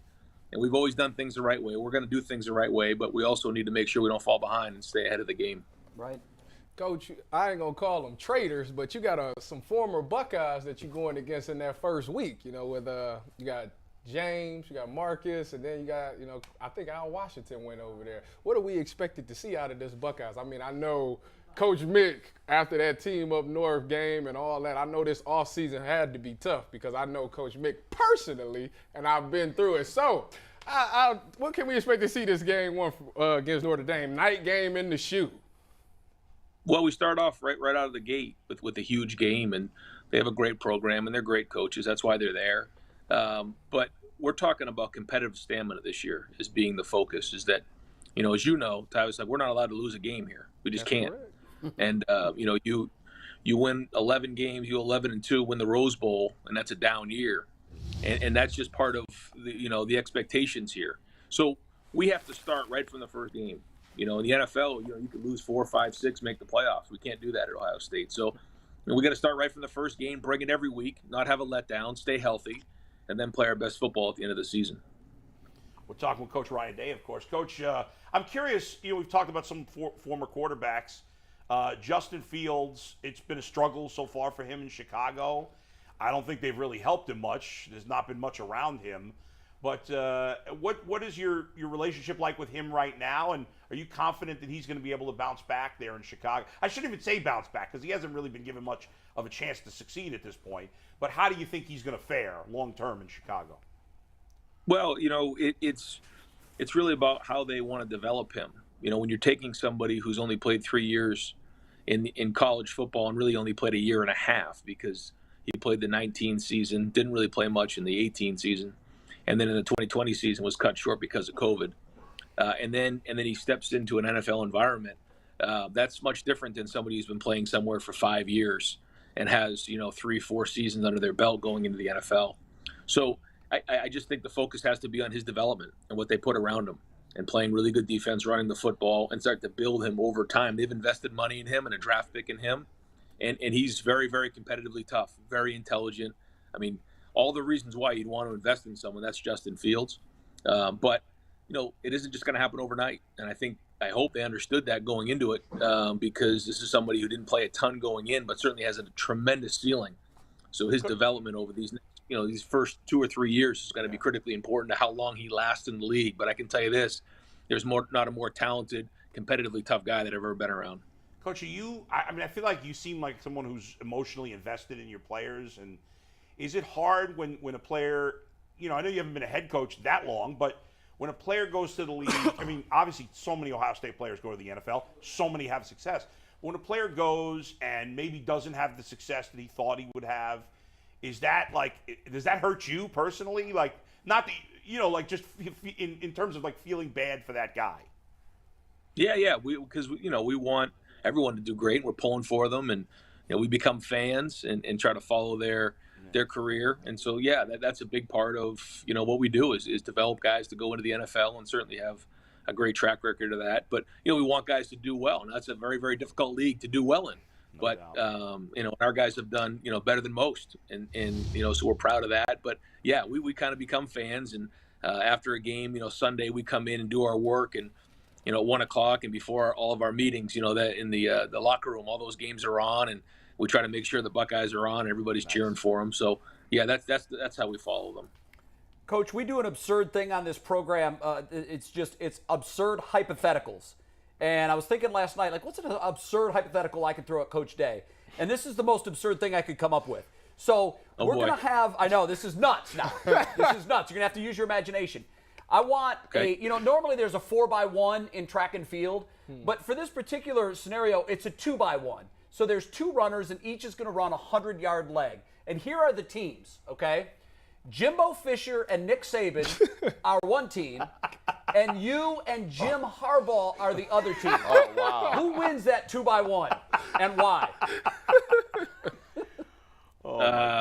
I think the race may be canceled due to the lack of interest. No, listen, Coach, if we were to pay-per-view this, imagine the money that could be raised for charity. Oh, yeah. If we could, I would pay good money to watch you in track shoes, pass a baton to Jim Harbaugh. Actually, I think you would run the leg. I think you would dust Jim.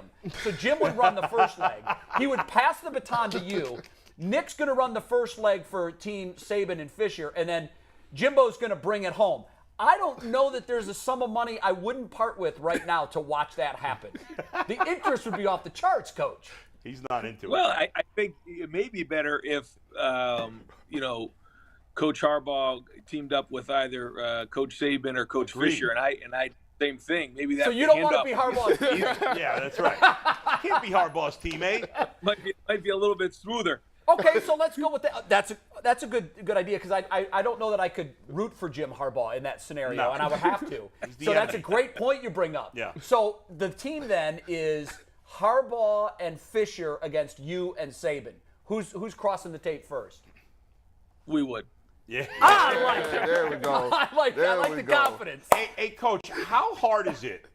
Not just because of last year and what happened, but just in general. And obviously, Tyvis can answer this from his personal perspective.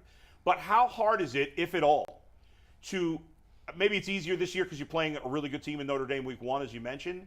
But is it hard to not have the guys thinking all the way ahead to Michigan at the end of the year? Or is that not a concern because guys know how to stay focused on the task at hand? No, I think that's the whole message of the competitive stamina that we're hammering this year is that it doesn't matter the opponent. And that, we have to play our best football at the end of the season. You look at some of the games we played last year, against Purdue, and, we played a top 10 team in Michigan State. We played some of our best football, really in all three phases, but then didn't finish the season, the way we wanted to at the last game of the regular season. So, and then obviously didn't get our opportunity to go play in the Big Ten championship.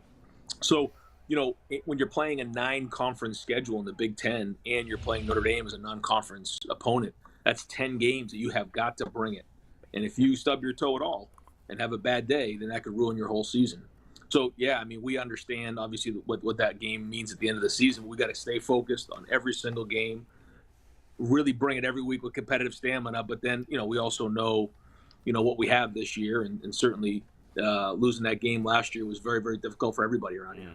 And it's been a while, and that one hurt. And it's going to continue to hurt. And, we remind ourselves that all the time, coaches, players included. There you go. And so we're working towards that. Coach, one of the things I always loved best as a former player in college was getting those team building exercises, whether it's bowling or swimming or doing whatever you guys do. But you guys at Ohio State have taken it to a new level. We have some footage. We have some stuff on paintball. Who would have known? Look at that. Yeah. Ohio's OSU God. gets it done with paintball. Talk about how that went. How'd you guys come up with that? And how's your aim? My hit accuracy is not very good. I shot a lot. I don't know what I made. I hid behind stuff because those guys were dying to get me. Yeah, you can see right here. I'm hiding right there. I think some of the players really appreciated the fact that they got a chance to shoot some of the coaches and some of the strength coaches. But our guys wanted to do more things outside of our facility to build, the brotherhood is what we call it here. Yeah. And with COVID and everything the last couple of years, we haven't done much of that. Most of the teamwork we've done is inside the walls of our facility. So we want to make sure that we're doing enough things outside. And that was something everybody could enjoy. Everybody participated in. We had a lot of laughs. And so that was good. That's one of a few things we'll do this summer. That looked like a lot of fun. Coach, our producer here, before we let you go, Mikey McNuggets, has a question for you. And I want to apologize on behalf of the Ultimate Cleveland Sports Show in advance of this because Mikey has this notion that he is a top-flight athlete because he made a couple threes for his college team once. His Division III college His Division III college team. I don't want to disparage that. No, but he has a question for you, Coach, and I want to apologize in advance. Mikey, it's all yours. No, Coach, this is a great question. Hey, thanks again for coming on. Let's pull up 64 to start. These are the measurables. I'm a 5-star quarterback recruit. I don't have any eligibility left, but in theory, if I was, how would you recruit an athlete of this caliber? And before you answer, Steve, let's go to 65. Let's show off the arm. Yeah, this is when I tried out for Blinn College football last year, the home of Cam Newton. And this is the best pass ever thrown on Cam Newton. Oh, my God, that's horrible. How you recruiting me? That is an awful throw. He's not recruiting you. It's pretty easy. What's your name, Mikey McNuggets? I mean, we got a lot of McDonald's here in Columbus.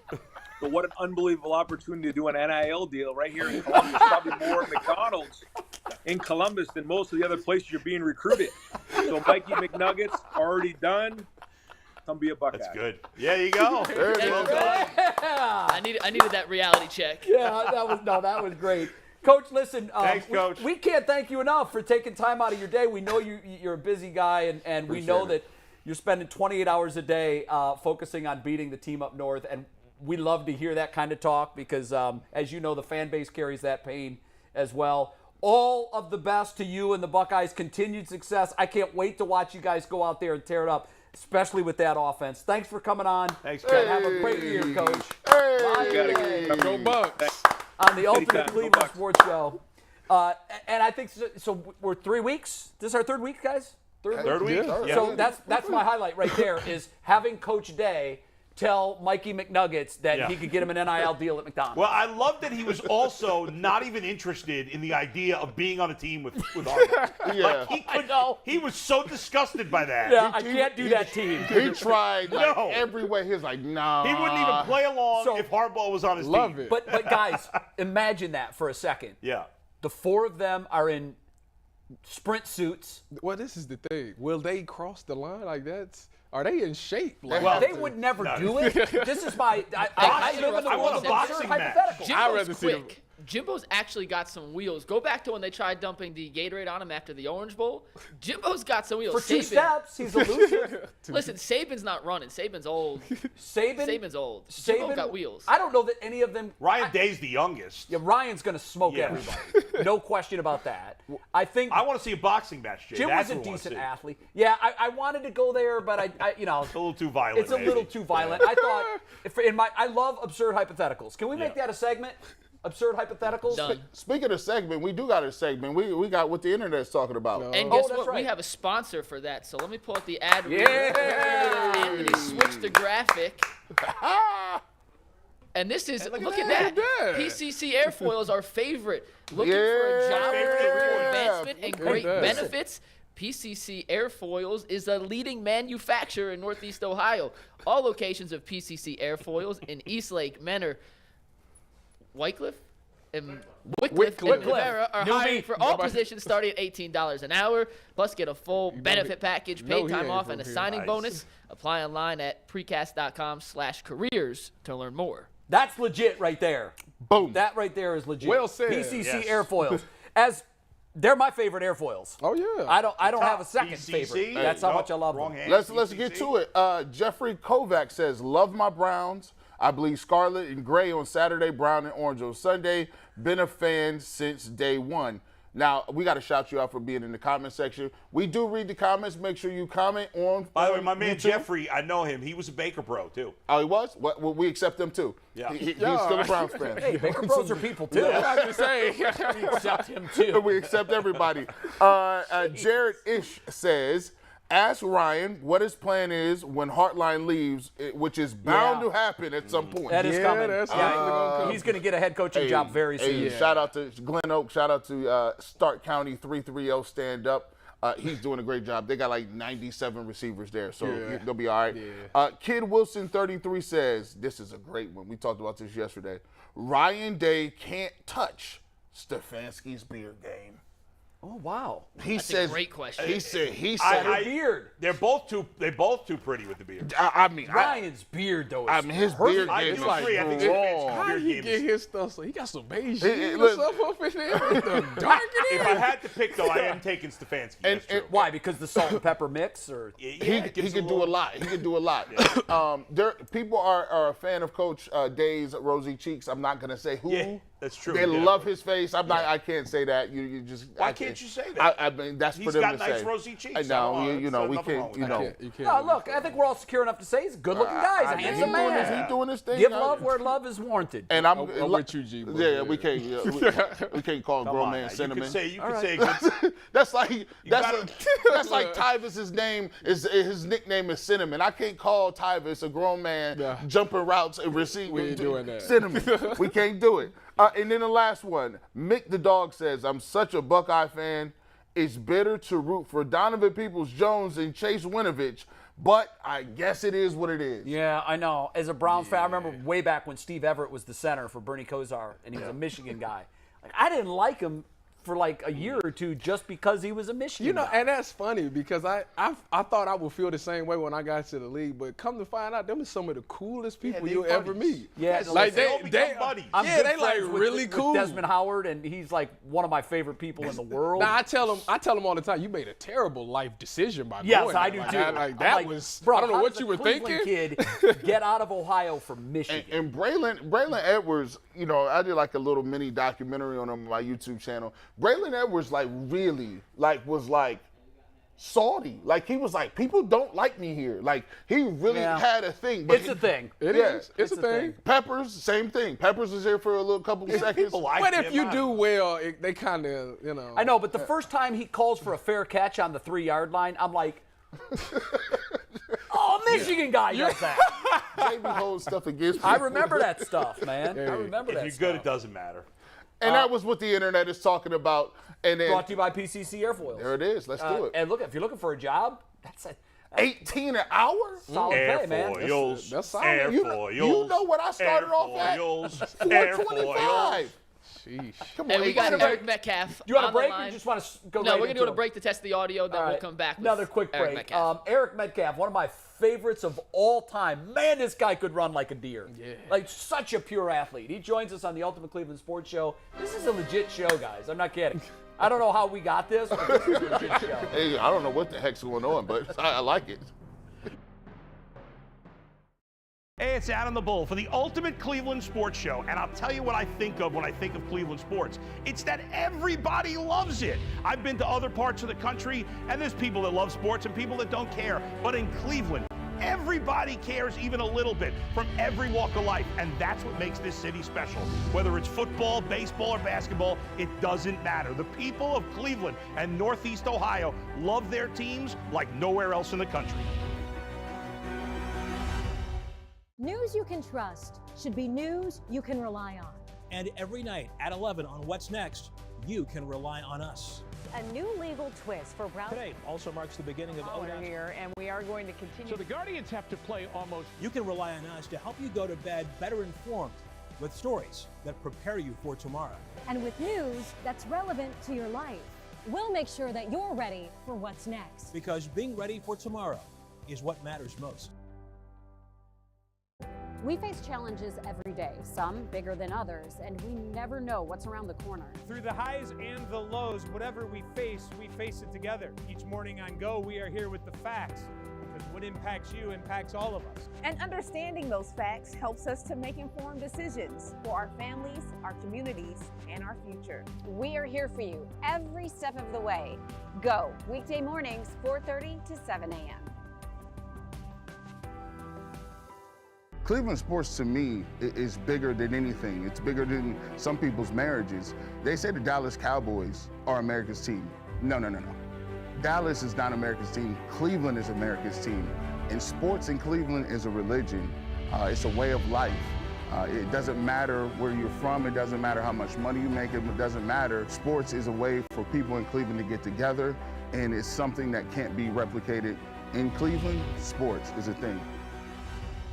I'm like, I'm looking at him. Great. Can we just take 1 second to G. Bush is going to lose his. You have the Kicks title on the Ultimate Cleveland Sports Show, but right now, Ty's game with put the Nikes up there, the black gold Nikes that matches the Cleveland is the city black gold shirt. I'm hating. See, That's a fight. These former athletes be coming in here with all these little checks. I know you get a couple checks. They be giving them residuals. He just get a check, just come in. It should be like, yeah, I wore wristbands one day.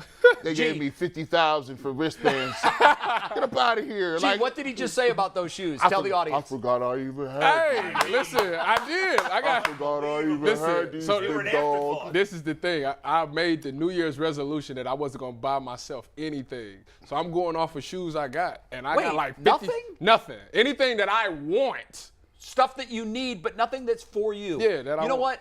You're a parent again, a new parent again. Oh, my daughter's shoe game went through the roof. But I'll tell you what, I was always the stingiest, selfish most selfish person in the world. I had to have the best shoes, the newest shoes. Yeah. My shoe game once upon a time, I know it doesn't look like it now, but it used to be on point. Dress You for know, when I comfort. was 24, 25. Gave it up. When my daughter was born, the weirdest thing was I would find myself in the stores not even stopping to look at the newest and latest. Yeah. But I was thinking to myself, I wonder, you know, what kind of new outfit we could get for Kirsten. Because I was poor back in the day. When I was 25, I had no nickels to rub. But I used to, it's funny how something happens and I was not selfish. It wasn't about me anymore. It was like, what can I get from my daughter? And then later what do when you my think son Eric's was born. shoe game is? What's that? Eric Metcalf. Eric Metcalf is on the Ultimate Cleveland Sports Show. I know Eric's shoe game is still on point. Gotta isn't it? be. You There he have is. fresh shoes, don't you? Welcome to the show, Eric. I do what I can do when I can do it. No, so but that, as Jay well knows, I do consulting with Nike Track and Field. Yes, he so that does. helps. Okay, so listen. That helps my shoes. So Eric, who was an NCAA long jump champion, also an Olympic trials guy, Eric has followed my son through his Olympic trials and through his college career. And this is how nice a guy Eric is. When my son was graduating from college, I called Eric and I'm like, look, he'd like to get a deal. My son had he was a 4-time first-team All-American at Division I. And so he could jump. Eric goes, let me hook your son up with my Nike guy. Eric got my son his first Nike contract just by a phone call. Eric sends me an email later and goes, he knows your son, it's done. Well, if you need somebody now, you know, you need somebody to sponsor some shoes or something. You know. Hey, you need somebody to cut grass. I do stuff around the house. I'm handy. I get stuff off the top shelf and everything. I can detail. I got a mixtape coming out. You know. Hey, I tell my kids all the time though, if I wasn't doing consulting with Nike, their shoe game would be weak. There was no way I was going to be paying $300 for some tennis shoes. That's just not going to happen. Not happening. It is absurd, but when you got a pipeline from Nike, you get the latest and the greatest. First of all, Eric, I want to start this conversation where all the Browns conversations these days start. I know we have the benefit of a little bit more information than we had when the Browns made the decision to go out and trade for Deshaun Watson. First, I want to get your thoughts on what you thought of the trade at the time, and knowing everything that we know now, would you still do that trade if you would have done it in the first place? Well, what I thought at the time was it was great. I mean, since he just first said that he wanted out of Cleveland, I was telling everyone, we should just push all our chips in and try to go get Deshaun Watson if we're trying to get better. I mean, Baker did a lot of good things for Cleveland, but at the same time, we're trying to get better. And if you can get a top 5 quarterback in the league, you have to take your chance. And I like that they did that. And now moving forward with all the information, 2 grand juries said there was not enough information to indict him. So I feel good about it. So I think it's the right thing to do. We just have to wait and see what they decide. Were you able to see the HBO special last night on Real Sports where they talked to 2 of the accusers in the case? No, I heard about it, but I didn't get to see it yet. Okay. You know, it's once again, when we're talking about this, it's a sticky situation regardless of what side you're on, because we know the implications of this and what could happen.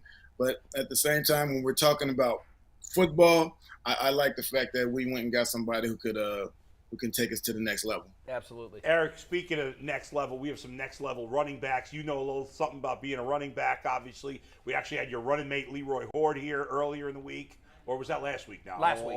Last week. But anyway, Nick Chubb, Kareem Hunt is, I mean, to me, one of the all-time great. I know they haven't played together that long. I think they could be one of the all-time great running back duos. What say you? I feel the same way. I mean, like you said, they haven't played together that long, and when they've been playing, most of the time one of them has been hurt, and so a lot of them, they've had to carry the load for most of the game. But I like what they bring to the team, each doing it differently. Nick is a power guy who has a lot of speed. Kareem can can do everything, receive the ball, he can rush it and do all those kind of things. So I like what they bring. I'd like to see them in the backfield together more. Yeah, we've talked about that. Because just because Kareem can move around and you never know what the offense is going to do. And I think, like you say, when you have a Deshaun Watson, the playbook, it just expands. And so there's so many different things that you can do in inviting both these guys on the field and going out there and attacking the defense. Eric, I always felt like you were ahead of your time. You was like 20 years too early. I mean, for what you can do, running the ball, catching the ball, just in the return game. So we do have a question from our chat, some of our, loyal listeners. Shout out to them. Fry says, ask Eric, who is today's NFL version of himself? Oh, good one. Great question. Well, I don't know if there's a real version. I know I like guys who do similar things, and I would say like Christian McCaffrey, Dalvin Cooks, Alvin Kamara's, those guys who rush the ball, receive the ball. They probably could return kicks and punts if they needed to, but they don't, just the way the game is played today. But it's guys who can do everything that I see that are players like me. And and you can even throw like a Tyreek Hill in there because although his primary position is receiver, he could run the ball if he needed to, and he could also return kicks. And so those guys, that's who I like to see. I don't compare anyone to myself because we all do it differently. I just like the fact that guys are able to play multi-positions and go out there and be successful at it. Eric, I mentioned you and Leroy obviously played together, 4 years, 5 years? I can't remember. I can't either. I've been concussed. What was it, 90? I think it was 5, right? I think it was not. You left at the end of the 94 season, correct? Was your last year? Yes, I was traded at the end of after 94. A lot of people always say you left. No, I did not leave. I was traded. My bad. Traded to Atlanta. So you guys played together 5 years. When you split carries with another good back, are you supporting each other? Is it frustrating? You're like, oh, I should have gotten that carry. Is there any of that? How's that work? I mean, the only thing that frustrates you is you're a guy. If you're a competitive guy, you want the ball all the time. Sure. But at the same time, we had a room where everybody cared about each other, whether we're playing or not. We're gonna be friends, and so we liked that everybody was successful. It's just a matter of when we get those opportunities. I mean, the way football was played then, I wasn't a guy who's going to go out there and carry it 25 times and run in between tackles and be able to sustain that for a long period of time. So you can leave that to Leroy. If you give me the ball 10 times and I can have long runs, and I feel good about it. I like that. Yeah, that is a great answer, Eric. When you look at the game today, obviously, it's in terms of the quarterback rules, you don't have any of the old Turkey Joe Jones hits on Terry Bradshaw. That is completely out of the game, and I think a lot of the physicality is out of the game. When you played it, it was still a rough and tumble game. Not that it isn't now, but it was way more so back when you played. Who is the one player that you most dreaded playing against on the other side? Well, to be honest, I never, ever wanted to get hit, so I would say that would be everyone. I just didn't want to get hit, but I will tell you that Chuck Cecil got me good. Yeah, he got me good one time, and fortunately, he rung my bell, and we were on our sideline, so I was about to step back in the game, and Kevin Mack grabbed me like, I don't think you're ready for this. You better. Yeah, so I mean, but you had so many good players out there who could ring your bell because, like you said, football was different then. But at the same time, I don't think I would have been able to play football when my dad and those guys played because that was real football. Yeah, you're right. Your dad's era in the 70s was even more physical. And we got you perfect segue. We got another one from the Ultimate Cleveland Sports Show chat room. Lucas05102. You gotta get a better screen name, dog. Lucas says, how old was Eric before he was able to beat his dad in a race? Ooh, good question. Really and truly, I was high school. Wow. Your dad was still moving? Yeah, he can move, but here's the thing about it. He was still moving, but my mother and father, they had me when they were in high school. So he was still a young man. Young. Yeah. So he's still young. So while you're saying he's still moving, no, I was moving. Well, if you were 14 and he had you in high school, he was probably 32. I was rolling. You still have wheels at 32. Did you talk trash? Did you trash talk him when you beat him for the first time? It wasn't even necessary. Yeah. You don't want to shoot the old bull and send him out the back. Yeah, let him go, right? So Eric, gonna start training again. Eric, on that note, I remember, and so does my son, and reminds me of it all the time, the day he first beat me in a race, and it was a huge deal for him. I'm wondering when your son was able to beat you in a race, because I know you have a son that's, I believe, is he still playing college football? Yeah, so he's just transferring to Prairie View this year, so he'll start at Prairie View. He plays receiver. He's 6'4", over 200 pounds. Wow. And so and I told him and his friends like a month ago that I would beat them in a race now. Right. So I don't know if he can beat me until he proves it. But then again, I'm one of those guys that I'll just talk a lot of noise, never race, and say you can't beat me, and because he would never race.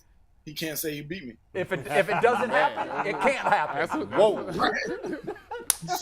I love that. Oh, what would be your 40 time right now if we took you to a track? What are you running the 40 in right now? If I'm healthy, I think I can go out there and run 4.7.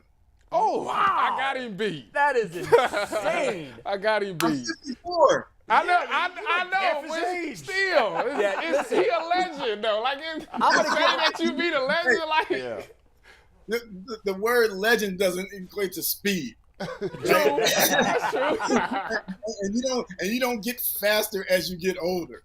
Yeah. Okay, so we just did an absurd hypothetical with Ohio State football coach Ryan Day. I've got one for you. I see the long jump picture on the screen behind you that's covered Track and Field magazine. It says a new long jump force, and Eric was one of the best in the country. Right now, I take you and the great Carl Lewis, and I'm taking you to a strip.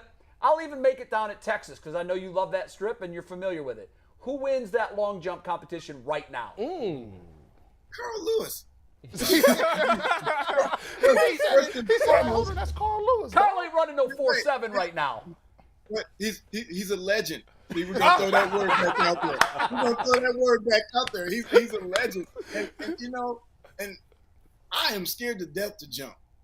I know that feeling. It's so rough on your body, and I just don't want to get hurt. I had no major injuries playing football. Man. I don't want to go out there doing something stupid and hurt myself. So Carl wins. I'm just going to give it to him. He takes it. He wins. I know that. My son was trying to get me to train for the Masters competition because I was jumping with him up to a couple of years ago, and he said, "Dad, I'm telling you, I'm looking at the distances. I think you could win this thing." And so I took a couple jumps, and on my second landing, when I hit, I said, it didn't used to feel like this. It felt like I was dropped off a 4-story building and I couldn't move when I hit the sand. I'm scared to get old. It has you thinking the sand got harder, right? You don't remember. It was softer when you were young. But that's what I said. I said they're using different sand now. It was like powder when I was jumping. It cannot be that bad. People is upset at us right now. It is that bad right now. People is upset at us right now because we haven't mentioned, if you ain't been in Cleveland, the most memorable Eric Metcalf moment, obviously, is taking 2 kicks to the crib on the Steelers. I remember being at the house, losing my mind. And by the way, when you look at it, I believe you were kind of dinged up. It didn't look, you either had a hamstring or quad or something. You didn't know if you was going to play. What is your memory about taking them 2 kicks back to the house? Because that changed the game for everybody in Cleveland. Well, like you said, first, I didn't think I was going to be able to play that week because I had a knee sprain from the week before against Cincinnati, and somebody fell on me. And so most of the week I didn't practice, but Belichick had a rule: if you don't practice on Fridays, then you can't play in the game. And so I finally get out there Friday, which I didn't really do much, but I went through the motions and got out there and walked through Saturday. Come Sunday, I'm like, I'm ready to go. And then he didn't, and I was all taped up and everything. They didn't think I'd be ready. So I said, I'm ready to go. I can make this work. And, it's just one of those days. My dad always told me is sometimes that when you get injured, it slows you down. So you see things a lot better. And so that particular day, it seemed like everything was in slow motion to me, even though I felt like I was moving fast. It just seemed like everything was slow motion. They kicked the first one, and obviously there are a lot of great blocks, and we scored a touchdown. And right after that, I always remember Stephon Moore coming to me on the bench and said, "We're going to get another one." Wow. And I was like, okay. In my mind, I'm like, okay, yeah, sure we are. Yeah, right.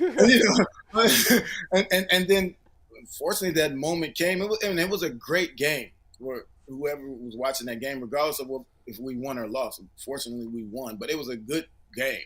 It was a good, tough fought game, and we stopped them. They punted the ball. We got another return because everybody was blocking well again. Made a couple people miss, and that was it. And so you say that's everyone's favorite moment, but it's really not my favorite moment as a Cleveland Brown. But it's like 1B now because I know that all the Cleveland fans love it. Well, what is your favorite moment? Yeah. My favorite moment is a game that really doesn't matter. We played in Oakland and I scored the last second touchdown. Oh yeah, I remember that. Okay. And that's because when you're a kid, you're out there, you're practicing shooting a jump shot with no time on the clock. You're talking about hitting a walk-off home run. Mm-hmm. And then at that time, I got to score a touchdown with 2 seconds on the clock. And so that's like something that everybody wants to do when they're a kid, and I got the opportunity to do it in the NFL. And it happens almost never. Yeah, it happens rare. So infrequently. Eric, let me give you a couple of quickies. I'm going to give you a quick question, and you give me the best teammate that you played with in Cleveland that would fit the answer, okay? You ready? Okay. All right, here we go. You're in an alley. There's two guys about to jump you. You get to pick one teammate to have your back in that fight. Who is it? Cleveland teammate. Kevin Mack. Oh, wow. That's a good one. No offensive lineman. No, you're going Kevin Mack. Kevin Mack. You're going to go like Michael Dean Perry. All right. Hey, Kevin Mack used to stand on the sidelines while we were on defense, while the defense was on the field with his helmet strapped up. Ready to go. And he looked like a gladiator, too. All right. You're at the comedy club. You have to make the entire audience laugh, and if you do it, you get $1 million. Who is your partner for the comedy show? Eric Turner. Eric Turner was funny. Was he making guys laugh in the locker room consistently? Eric Turner, because he was just silly. Yes, Eric Turner. All right, you're in a best dressed contest. Best dressed contest. Who's your partner for that one?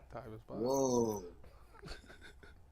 I'm gonna go with Michael Dean Perry. Michael Dean Perry. Michael Dean? He was clean like that? He's still clean. I thought you said Webster Slaughter. I think Webster was a good dresser, wasn't he? Michael Dean still is clean every day. There's no way he would be sitting there like dressed like you guys are right now. Wait, what are you saying about that? Hold on, you ain't hold on now. I'm not saying anything about you. I'm saying the fact that that's how he dresses. Yes. How he goes. All right, final thing. You got to take on G and me in a pizza eating contest. That's a tough task. Who you picking to teammate with you on that one? Just because I think it'd be funny, Leroy. We might be able to arrange that. we might be able to do that. Hey, Leroy is just, when you eat a meal with him, it takes an hour because you're laughing so hard. First of all, he dominates the conversation, which is fun to watch. But everybody at the table is laughing from start to finish. It takes forever to finish. Yeah, Leroy for sure. Leroy, he'd be funny. That's why I said just because it'd be funny, Leroy, 100%. How do you feel all these years later, about Bill Belichick? First thing that comes to your mind when you think of Bill. I think he's a great coach, and I think that he was a good coach, and I knew he would be a good coach when he first got to Cleveland. However, he just come from the Giants, and he was trying to do it like Parcells' way. We had stubborn veterans who didn't want to do it our way because we had won games in previous years. Yeah. And so it's just a matter of us butting heads and him not getting his system, him not trusting a lot of the players that he had. And so if we would have kept our team together, we probably would have won some Super Bowls or had an opportunity to go there. But because of the way he wanted his system, we were trying to do it our way. He felt it was best to get people away. And so it worked out for him once he got to New England, but I think it could have been a lot better if we would have all got together in Cleveland. It's weird because we talked last week on the show about this. I thought that Belichick, it was clear that he was going to be a great coach, and I think finally he did decide to do it his way instead of Parcells' way. But Cleveland sort of relived that movie when Eric Mangini came here. I thought Eric was trying to be too much like Bill Belichick, and the players just weren't about that. It wasn't. I don't think it was genuine to who Eric was, and that didn't work either. And I think he was ultimately a much better coach than anybody ever got to see. Do you agree with that? And unfortunately, it happens because they come. A lot of these times they come from coaches who have been successful and won a lot of games, and so that's what they've learned. They learned how these coaches have run their system, their organization, and they've won. And so when they've been in that for so long, it's like, this is how I'm going to do it, instead of being, like you said, true to themselves. Yeah. These new coaches who are getting new jobs, they do it differently because they're playing football different. They're not they're not playing hard-nosed football with these guys all the time. And so it's easier to go play for these new coaches in different teams. They all coach like it's Madden. Everybody's going for everything on fourth down. Right. I mean, I love it as a fan, as long as it's not my team getting stopped on 4th and 1. Yeah, I still think that he did it away for 75 years for a reason, and now everybody's going for it on 4th down. We killed the Chargers last year. I did in a couple instances. I didn't. No, I'm saying the decision to go for it killed the Chargers in a couple of huge spots. There were times that we were going for it, the Browns, and I'm like. They're coaching like this is Madden, and you can put it on. The statistics say start go a new for game. Take the points. Take the points. Take the points. Hey, we got to do top 5. Mikey McNuggets, our producer, has a pretty cool list, and we want you to play along. Mikey, tell them what we're doing. Yeah, today's Ultimate 5 is sponsored by Roundstone Insurance. Roundstone offers a better alternative for affordable quality health care. For more than a decade, Roundstone Insurance has been saving small and mid-sized businesses money up to an average of 20%.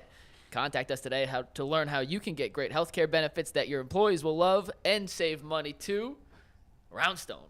Eric, who's your favorite insurance company? Roundstone. I knew it. Now that'll cost you. Hey, see my NIL manager after the show. All right, so what is our ultimate top 5 then, Mikey? Well, it felt right with Eric on the show to do the 5 best punt returners in NFL history. Ooh, yes. He and I know he's in it. Specifically punt and not just return? Just punt return. Specifically punt. Hey, and we'll start with before he even goes, if I'm not in it, just stop. Eric's in it, don't worry. No, you're in it. He's in real quick, okay. Honorable mentions.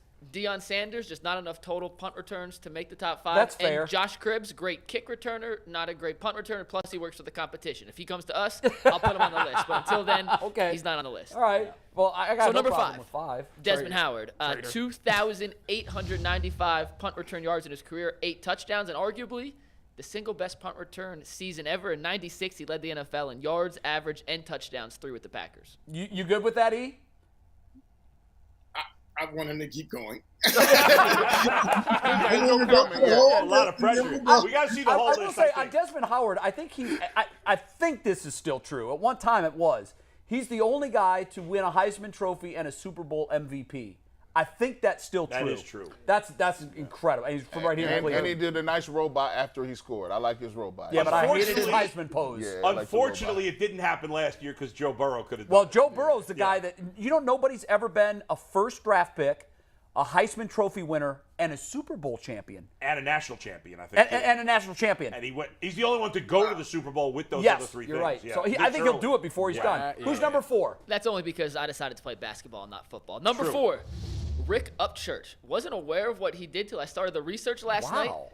In 9 NFL seasons, over 3,000 punt return yards, 8 touchdowns, and he was the NFL All-Decade Team returner in both the 70s and the 80s. Oh, wow. Prove me Eric's wrong. shaking his head, so he approves, right? Prove me wrong. Up church, there you go. I told you I was coming with the fire on this one. I mean, yeah, that's a very good one. I got to see him when I was a kid, and he wasn't no Terry Metcalf, but I liked watching him.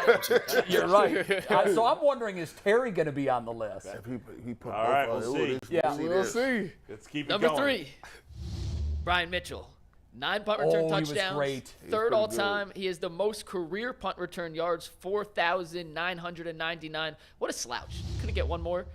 His 13 special team touchdowns, ranked second all time in the NFL. Yeah, that's pretty impressive. But Eric's smiling real big right now because he's saying, yeah, at least I know I'm in the top 2. Look at him. I feel good about it.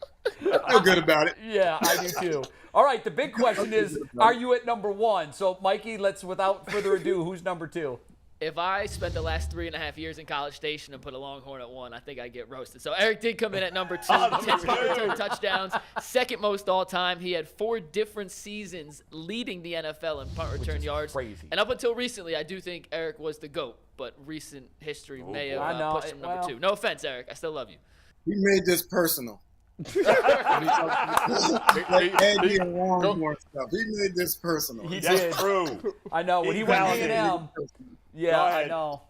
So I think there's no drama here, but go ahead and let's finish go off number the 1 list. real quick. It's Devin Hester, 14 career punt return touchdowns. That's an NFL record. Third all-time in yards. Team stopped kicking to him. He might even be higher. And as a rookie, he led the league in punt return yards and touchdowns. But the 14, it's tough to top that. Now, Eric, let me ask you. Let me ask you: was Devin Hester good enough to make the Hall of Fame as just a returner? Should they let returners be in? What he did in his numbers suggest that he should be in the Hall of Fame as a returner. I mean, returners are game changers, and they make it easier on the offense by shortening the field. They make plays that change the momentum of the game, and he did enough of that where I think he warranted the Hall of Fame. Quite frankly, I think you did too. I think you did too. Me too. and so going back to that, he had 14, which was impressive. I did not. I returned 8 punts in my first 3 years, and they were all in my 3rd year before I got hurt. A lot of people don't know that. I didn't just come in returning punts. Because we had Gerald McNeil, Ice Cube. Yeah, we did. That's right. So I didn't return. I only returned 8 punts in my first 3 years, and then I was the first person to have double-figured punt returns for touchdowns. Yeah, I love it. Forget those kind of things, but I have to remind folks, and then I'll let you think about why I should really be number 1. He makes a strong case, Mikey. Listen, it was a tough decision. I went back and forth, but no Dante Hall. He didn't return punts. He was more kicks. Only kicks. No, not only, but he was more kicks. Now, let me tell you, just punt return. Yeah, Yeah, strictly but you know punt. what? Eric Metcalf was a freaking running back. I know people And forget a that he wasn't a return wide man. receiver. Like a lot of your kick guys are wide receivers. But he was much more involved with the offense than Devin Hester ever was. Oh, without question. So that was a disadvantage in a way for him in his returning. Hey, Matt, was Billy White Shoes Johnson a punt return? He was, right? He was. Why was he not on the list, Mikey Mike? Who? Because he's too busy worrying about stats. Billy White You got to Shoes worry Johnson. about what these guys brought to the table. Yeah, he was So Billy White Shoes would have phenomenal. been on my list. Billy White Shoes would have been on my list too, and his Who you dance. taking off, though, is the question. His dance changed the game. Who you taking off? His dance changed the game. I love Desmond, but I might knock Desmond off of that list. I might. Yeah, can we vote him off the island? But Billy White Shoes, Is it you 'cause remember of his the school dance, choice? Matt? Slightly. Yes, of course. Yep. Oh, his dance. And he was really, for me, there may have been a guy that was doing it first, but for me, he was the guy that brought in the entertainment with the dance after touchdowns. Yeah, he first. So I think he gets honorable mention points just for that. Yeah. Because all the dances that we see today, I think, kind of come from White Shoes. I'm not just saying this because he's on with us and we like him, But if you ask me if I'm starting a team in their prime, I'm Eric with or you. Devin Hester, to me it's not even close. I take Eric too. More not even diverse. close. More diverse. Yeah. And I really wasn't aware how few punts you returned early in your career until you just told me. Yeah, that's I just remember that you took it to the house on at an incredibly high rate. I had a lot of confidence. I used to say watching, he's taking this one. Yes, And everybody would tell me, you said that last time. No, but he's taking this one. And Eric's got more. And what's crazy about it, I didn't want to return punts when I got in the NFL. Yeah. I only wanted to return kicks. And it was Belichick, and that's why I only returned 8 in my third year. It was Belichick who came in and said, you're not going to carry the ball 20 times. If you want to touch the ball more, you should probably return punts as well. And that's when I said, okay, I'll do that. But I got to tell you, for a guy who doesn't like getting hit, I don't think there's anything more terrifying in all of sports, with maybe the exception of jumping into the ring with Mike Tyson in his prime, than standing back to return a punt. You are a target, and there are 11 guys in a dead sprint that want to take your head off. Especially in those days. There were no rules man. protecting the guys. Well, first of all, when you're back there, they kick the ball up there, but really and truly, you don't have to catch the ball, and your team still gets it. That's People true. forget that. Yeah, your but team you still do. gets it. I mean, You can always throw your. Well, if you have Belichick, then you're expected to. You can always fair catch it, Yeah. and then you hope they line drive it to you, then you run it right back down their throat. Yeah, that's true. That's true. Hey, Eric, it was great having you on. Thanks for participating in our ultimate top 5 and in our crazy, absurd hypotheticals. I thought you were great today. Hope to get you back on in the near future. And thanks just for all that you've done for Cleveland. I know that even though you don't live in Cleveland, you've always treated Cleveland like it's home, and we've always treated you like you're one of us. And this city loves you, brother, and always will. Appreciate it. Eric, you the man. Yep, you bet. The great Eric Metcalf. Number 2, according to Mikey McNuggets, but number 1 in our Most heart. electrifying Eric Metcalf. He was so much fun to watch play. He's lucky number 2 is my favorite number. Like, get him up All right, out of my here. man. Thanks again. Great to see you. Thank you, guys. Thanks, Eric. I loved that era, the way he would he would tape his cleats. He had the orange tips. Yeah. And then the ankle wraps, white. And it was I don't think anybody passed the look test in a uniform all about better the than look. Eric Metcalf. He had the Deion. Anything but 21 was Deion, but and you got 21, you had to be the fastest DB or the fastest dude. He had the towel, the long white towel. Come on now, talk he about had it, the G. Spat, you know what I'm saying? He had the wristband game was on point. And he had the Newmans. Y'all don't know about the Newmans. on, G. The Newmans back in the day. Those were the old wristbands. Were they wristbands? The hand joint, the gloves. The gloves. And you can only wear Newmans if you're a 94 baby. You played football in like 92. Like you played when Jerome Bettis played. The Newmans was one time. You wore them joints, you wasn't running them back. Because they was just made of like paper mache. You just rip right through them. Yep. But he looked so good with the all white on him. Like I was like, man. I remember the orange tips on the cleats. Yeah. I remember when he played, just like he was one of, like, you know, I'm in New York, so it's not like I could watch the Browns every week. Right. But I like to watch. The Browns were good when he was playing, and he was always a guy that you paid attention to when the Browns were on TV where I grew up, because he was fun to watch. He was a game breaker. You never knew he could score a touchdown receiving, You know what? rushing, or returning. One of the things I hated, though, and it was not Eric's fault, 3rd and 18 and the delayed draw up the middle with Eric Metcalf. That was Belichick's go-to 3rd and 18. Metcalf up the middle. People, oh my That's God. because it's a tendency thing. 3rd and long, you think it's draw or I know, screen but every time. It's not 3rd and 7. It's 3rd and 18. Third like, and you long. got to drop back and throw the ball. No, it's But because Bill never did. He gave it to different Matt. time. Well, you don't want to risk interceptions and all that. So No, I know, but sometimes gotta what play would it really safe. be maddening is Matt would rip off 14 yards. Yeah. And now it's 4th and 4. Yes. And you're punting the ball away anyhow. Yeah. I think what we've learned here today is never punt.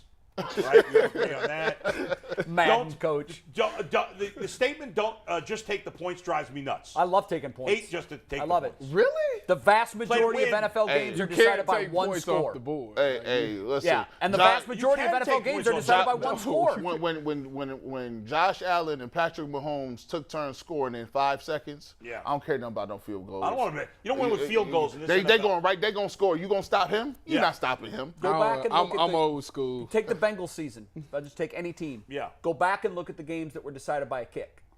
A lot of them. Many. A lot of them. I get it. He's kicking game-winning kicks. He's a great kicker. You see, we drafted a kicker this year. I hear you. That's my final take today. Are we doing final takes or no? So that's the question. Does anyone have a final take? They're dying. I can to push get off mine today. to. I can push mine to tomorrow. Push. G. Bush. Push. All right. It's the G. Bush push. We're already 10 minutes into overtime. All right, we're going to wrap it up then. All right. Jay, let's tease tomorrow. We have Jason Lloyd in studio with us. Awesome. We have Chris Rose. Tell folks that don't know who Jason Lloyd is. Of The Athletic. Yes, very, very, very good writer. Yep. Well versed on all things Cleveland sports. We Chris spelled Rose. his name wrong, by the way. Yeah. Let's drop it. Hey, Anthony, we got to get the double name checks from now on. That's on us. But we love you, Jason.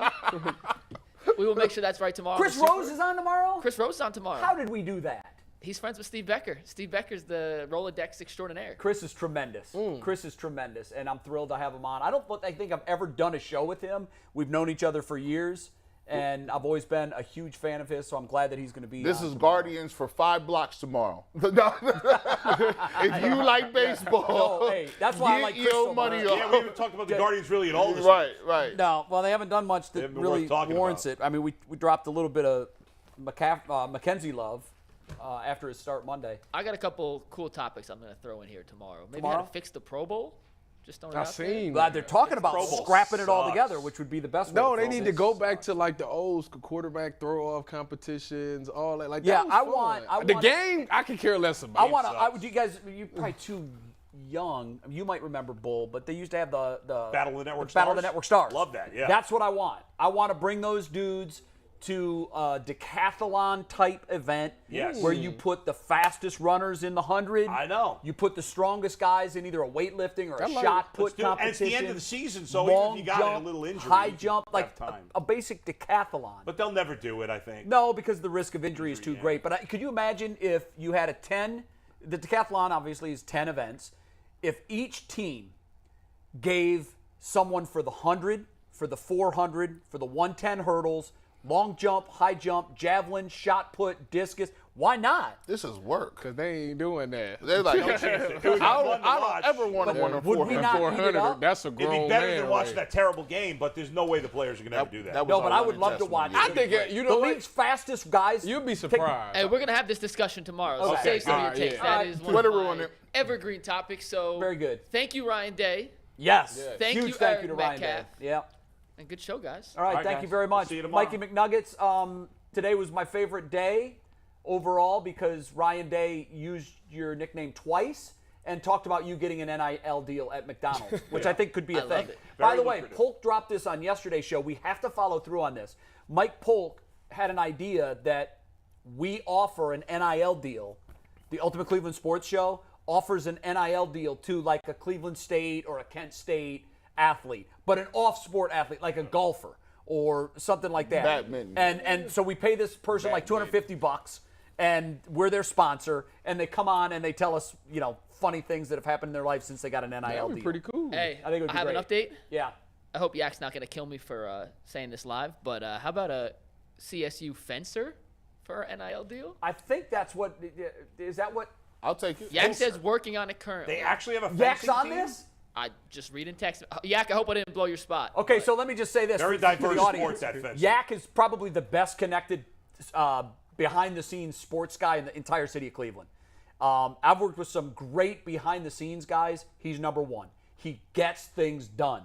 He really does. Facts. He went to me. He told me about this idea for a show, and then a month later, all this was here. Like, that doesn't happen in the real Yeah. world. Yeah. But Yak was heavily involved, and that's how we got this thing done. Yak will get this done for us. Tell Yak So- we need some Red Bulls down here, dog. Get that. No, You want an NIL Red Bull? I just want some free Red Bulls. Ain't even got to be Red Bulls. They can be like Mountain Bulls or something. Yeah, off-brand. Off-brand. And last thing Adam coming tomorrow, Bulls. too. We mentioned it on Tuesday, but we're going to rerun the Bernie Kosar Polk piece and Awesome. react to that in hindsight. Okay, So for those be that ready weren't for that. watching yesterday, Mike Polk had his picture taken with Bernie Kosar when he was like 12. Yeah. It was at a public event that Bernie was doing. He used to do a weekly radio show, and it was his dad, Mike Polk, and Bernie Kosar. And I had pitched to Mike, we need to recreate that photo all these years later. Right, And so Bernie bought in immediately. He thought it was great, so we did it. There was a guy in the background of that shot where you can only see his shoulder, and Mike said, because it was your idea, I'm going to give you the shoulder cameo. So the piece is funny. We're going to run that on tomorrow's show. I think everybody's going to get a kick out of it. Typical Mike Polk piece. All right, great show, everybody. Good job. Right, we'll reconvene tomorrow. We'll do it again 11 a.m., and we'll be with you for at least 2 hours, but likely we'll go overtime again. Mike McNuggets, great job back there behind the glass, and have a great day, everybody. Enjoy this outdoor weather. It's beautiful out there. We'll see you all tomorrow on the Ultimate Cleveland Sports Show. Peace up.